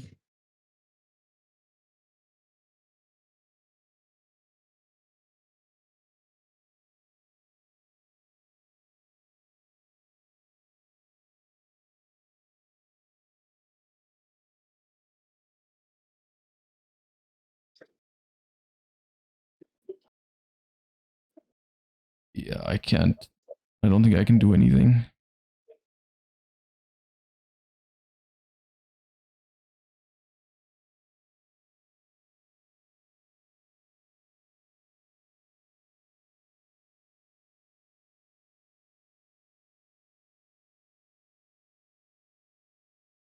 I would... Well, you do have to take both battlefields, right? Because you just said that.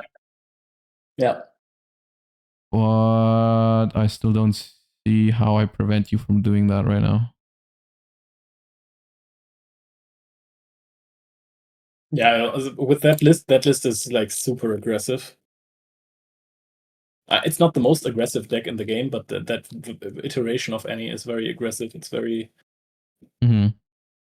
very forward in that sense. There's a bunch of cards that can be played in purple that would prevent me from conquering stuff, or that I would have advised to search for with stack deck. There's, for example, this one energy card that says reaction, bounce a 3 might or less unit from a battlefield to a hand. That would have been crazy. Mm-hmm.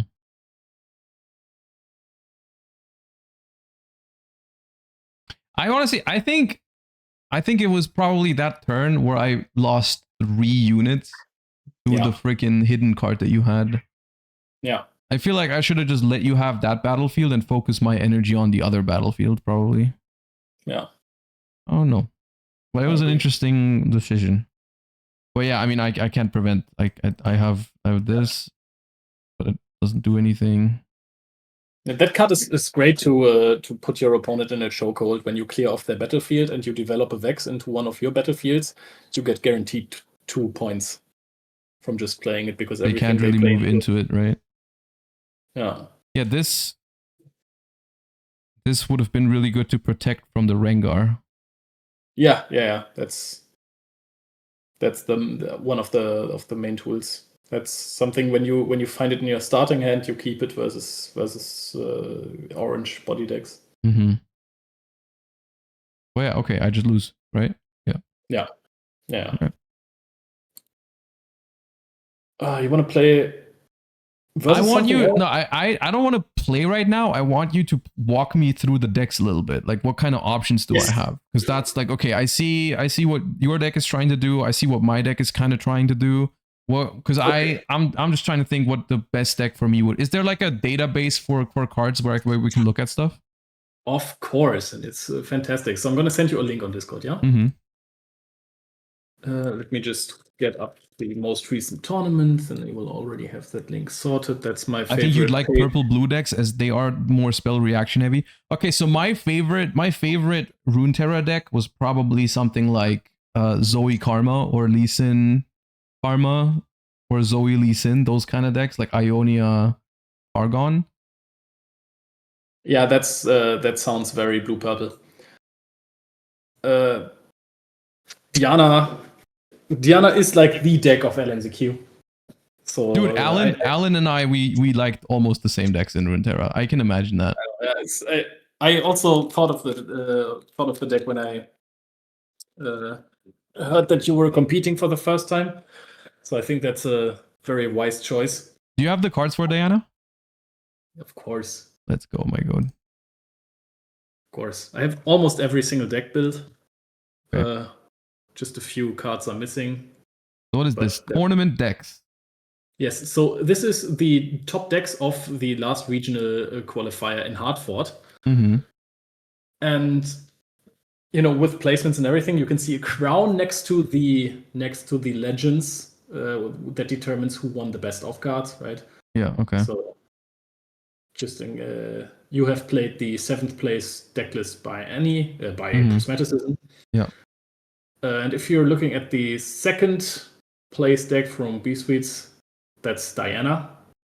Diana, Scorn of the Moon. Reaction. Tap, add 1, spend his energy only during showdowns. Also works on combats. I think combats are also showdowns. So I basically, once per turn, can tap my champion to create a mana? Yeah, once per every 2 turns, right? Once per turn cycle, because she'll untap during when I get ready. But I think what you're gonna love is the champion unit. I think that one's gonna make you happy. When a showdown begins here, you may what is here? Where she is? Yeah. When a showdown begins here, you may pay 1. If you do predict, then reveal the top card of your main deck. If it's a spell, draw it to predict. Yeah, okay, I love that. Yeah, that's awesome. Yeah. So predict is to predict. Look at the top part of the main deck. You may recycle it. Which recycling is put it to the bottom? Yeah, exactly. So if you look at it and you see it's not a spell, you can put it under the deck and then try again. If it's a spell that you want to draw, you can of course leave it up there and then resolve, reveal, draw. Mm-hmm. If it's a unit that you want to find like a Vex in the endgame or something, and you can just afford to wait to draw it, then you can also leave it there. Mm-hmm. When you play a spell, give me +1 this turn. Oh, that stacks, right? That's thick.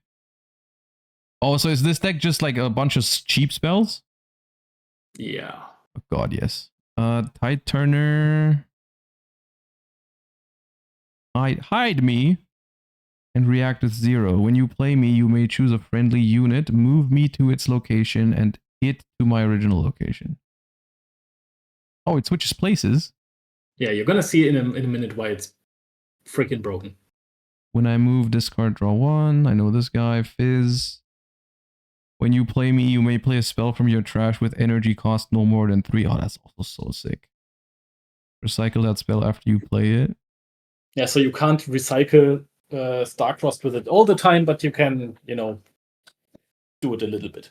Oh, dude, does this deck also have Starcrossed? Of course, it's purple. So I play Fizz, I copy Starcross, I bounce Fizz in an opponent's unit, and then I can replay Fizz later? Yeah. Let's go. That's so toxic, no? Ziggs. When I attack or defend, if an enemy unit is alone here, give me +2 this turn and gain 2 XP. That's an anti-Master Yi card. When I attack or defend, if an enemy unit is alone here, give me +2. Oh, just because he gets stronger against lonely units? Okay. Vex is the one that I also just had, just a different artwork? Yeah. Now this one. When I move, draw 1, discard 1. Then do the following based on the discarded card's type. Spell, draw another one. Gear, ready 2 runes. Unit, give me +3. That thing is basically your queen that you are protecting with Diana. Right, because I can make it... I can either get mana back, or I can make it stronger if I discard a unit, or I can just cycle more spells to draw more cards. Yeah, you can draw 1 extra. And the thing with Tide Turner is like if you have developed Hui in base and you push it to a battlefield, you of course don't want to leave it vulnerable for your opponent to trade away. So you push Hui into the battlefield, you draw a card, discard a spell, draw another card, play Tide Turner from hand, move them, Hui triggers again, draws you another card. Yeah. No, this deck seems like more my jam. Yeah. But that's a very interesting... Hey, they got Fountain!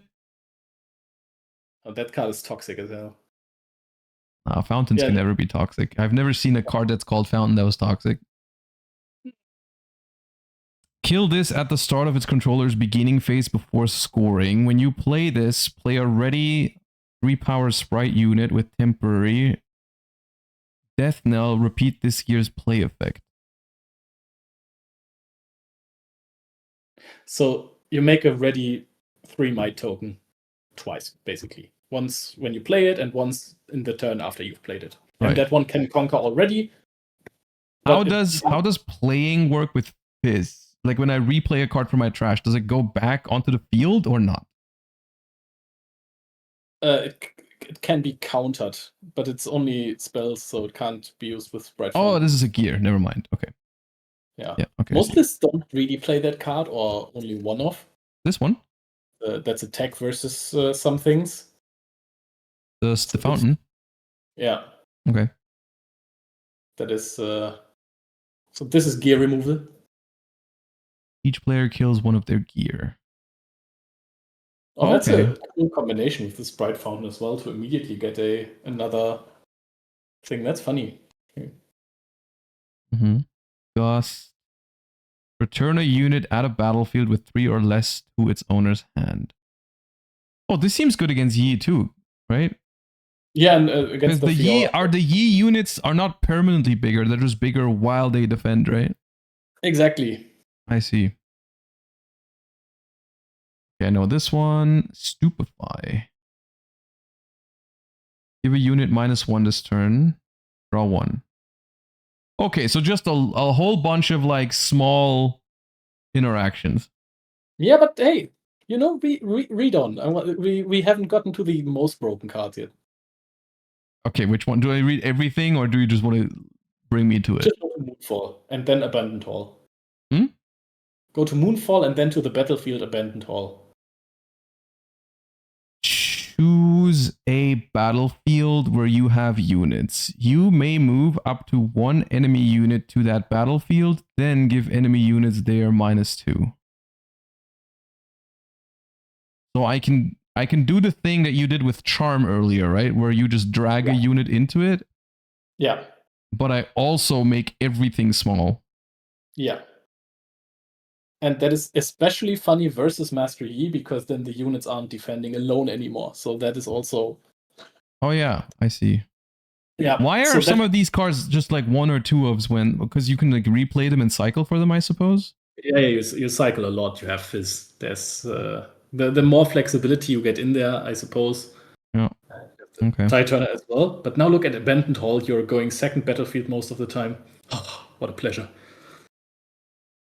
When a player plays a spell, they may give a unit they control here +1 this turn. And that's benefiting me because I have a lot of small spells. Yeah. If you have a Ravenbloom student, the 2-drop that gets +1. It gets +2 every time, yeah. Yeah, and if you have the Stupefy as well, that's like 1 energy, draw 1, and 3 might difference all of a sudden. That's so funny. Yeah. Seat of Power, Arena's greatest. No, I get what's going on here. Yeah, I see it. Yeah, the other blue-purple deck, Ezreal, is a incredibly toxic hand-trip stall deck. I don't think Nah, I don't want to do that. I don't want to do that. This seems way more fun. Yeah, watching Ezreal as a caster specifically is so draining as well, because the deck just waits the entire time until it has a setup to bounce the discard card, and then it just does that. And what's the combo in the Ezreal deck? Pack of Wonders is a gear. Pack of Wonders. Return a gear unit or hidden card to the hand. Okay. And then you do that with Bewitching Spirit. The unit, the common. Top. Bewitching Spirit. When you play me, choose a play. Oh, okay. They should not have made that card. Yeah, and the rest is just removal. So you stop them from conquering, you remove all of the card that they have played, and then you of course have like Star-Crossed. The thing is, like, this is the kind of deck that I would probably enjoy playing, but not going up against in games like these. This is the kind of shit where you like play removal, control, and you work towards a combo. Like, I like those kind of decks as well. Yeah. But playing against it is obviously probably not that great. I can see why. No, it is. There was a way more toxic, fun version of Ezreal in Spirit Forged. There's like one Banlist from set 2 already.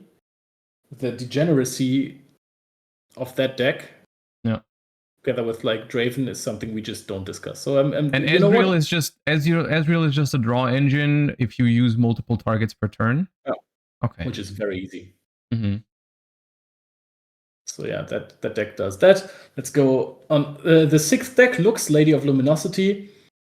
That is an infinite loop that for the first time has made it into the top 8. Okay. That is incredibly hard to explain, but it gets there real fast. So what you do is you draw the entire deck. Then and that's easy? That's kind of easy for the deck. Okay. For some reason. I mean, basically, you start... Draw 4? Yeah. You start your combo before you went through the entire deck. So you draw half your deck until you have the start of your combo. And then... Okay, look at Echo. Echo Recurrent. I love Echo. Yeah, don't read it. Accelerate, recycle me to ready your... Oh, God. Okay. Yeah. See, I love Echo too. But I will make an exception for Echo Recurrent. Okay. Because there's a bunch of spells that just kill your mighty units. A unit is mighty when it has 5 or more might. Yeah. And then you get all your mana back. Yeah. Exactly. And you can float mana in that game. I don't know if you have ever floated mana in Magic. Probably, right? Well, how long does it last? Till the end of turn. So you can you can tap all your mana is what you mean. You produce the mana and then you can still ready them. Yeah. Yeah, I get that concept. Yeah. Yeah, and then you can go infinite with this quite quickly. And then you make... So there is a win condition in the side deck most of the time with the Renata that says like... Take a turn after this. Yeah, that's also funny. That, by the way, works in timeout. What? It doesn't count like as an extra turn? No, in timeout you have like 3 turns. You can time warp for more turns in overtime? Yeah, but the funniest thing is in the first regional in Europe, one guy was on his last turn and he just slammed time warp. Yeah. And the judges let him take it back. And I was so sad because I was like, I do get it. It's the first tournament in Europe as well. I understand it was an honest mistake, but you know, the game is over at the point where he passes and he tries to pass, so wait, so how does it work? If you play time warp in overtime, do you get another turn or not? You get another turn. Yeah, you take basically one away from your opponent. But if you're on the last turn of time warp, so what you mean is like, well, what is so it's like, let's say it's 3 extra turns, and then the game ends. Yeah, and he was in the 3rd turn, presses time warp. I see what you're saying. Okay, but it doesn't give you a free turn in overtime. It just lets you take 1 turn away from your opponent. Yeah. I see. Okay, well, that's even worse then. Yeah. Okay. The card has also been, it has been used in a, I want to say cool way, but I don't know if that's necessarily true. But it was played in a deck that I liked. Yeah, so I see what you're saying. Okay, so what's the loop then here? Oh, okay. So you have Forge of the Future, which is a gear that makes a token, and then you can kill it to recycle 4 cards from your trashes. You empty your entire deck out. I see. I already see where it's going. Yeah. Okay. Yeah. You float your runes the entire time, then you recycle the Echo again and again with its own effect. Forge of the Future recycles the draw cards as well. Yeah. And every single time you use Forge of the Future, it makes you a token. So you make 1,000,000 tokens with 1,000,000 energy, and then you can accelerate them somehow with somewhat. Or you clear the field before that, and then you have 10,000 tokens in a battlefield. But there's also a win condition with Renata Glask Mastermind, which is most of the time in the side deck. That says you can tap her and pay 4 power to score a point at the battlefield. She's at 4. So what you do is... you ready her over and over? Yeah, you play a card that is called Call to... No, not Call to Glory. You play a 2-mana card that's gotta be there somewhere. I forgot the name. Rally the Troops. That buffs every single unit that you play this turn. So she goes from 4 to 5. Mm-hmm. Then you have a 3-drop that's called Fiora Worthy that says every time a unit goes over 5 might, you can pay a power to... you can ready it. Okay. Yeah, and then you bounce it back to hand as well with another card. Okay. Yeah. No, I get the idea. All right. Yeah, so I hate that deck. And I hate casting it. That is also a thing. Yeah. Okay. Annie, we have been talking about in detail. Pike. How many legends are there? Over 40.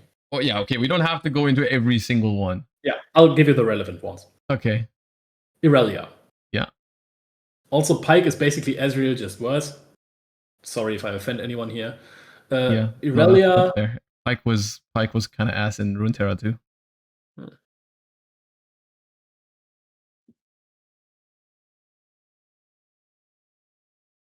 So, I don't know if you're reading or not. When you choose a friendly unit, you may exhaust me and pay 1 to ready it. When you conquer, you may pay 1 to ready me. So you have Irelia. This is like I'm a little confused why this one doesn't have like the tap symbol. What's the difference in exhaust me and do this than if it just said tap : I don't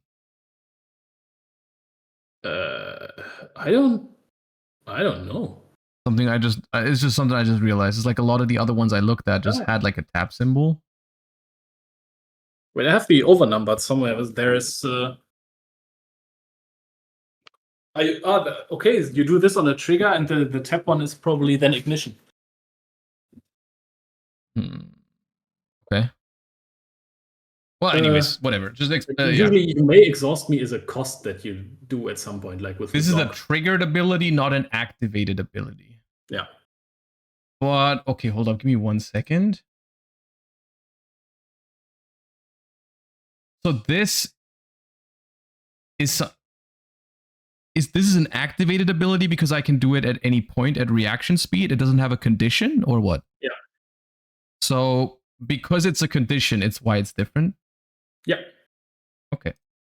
And that's something I never questioned. I didn't even notice. So what you have is you have your queen, which is either Irelia Fervent or Stellarcorn Herder. Playing 2 is, in my opinion, criminal, but that's the whole other thing. Yeah, this one, when you choose already me, you get +1 might for the turn. She has deflect, so when she's targeted, your opponent has to recycle a rune. And this one can just go up to astronomical might numbers rather quick, right? Yes. And this, and then you just make it ready. But the herder I understand, because you make it ready, you move it again, you draw a card. Yeah. What's so good about the ability here? You have 20 spells. Most of them target your units. So right. every single So you don't one of necessarily those use the Irelia's ability, the legend ability, on the Fervent. Sometimes. That's a thing that you don't do every single turn. It's something that you do when necessary. So if your opponent aggroes you out, then you have to do this probably sooner. If your Is it also like you can, because in theory with the ability of the Irelia, you can take both battlefields in one turn with the same unit technically, right? Yeah. Okay. You also have a way of giving ganking, which is Boots of Swiftness, the gear.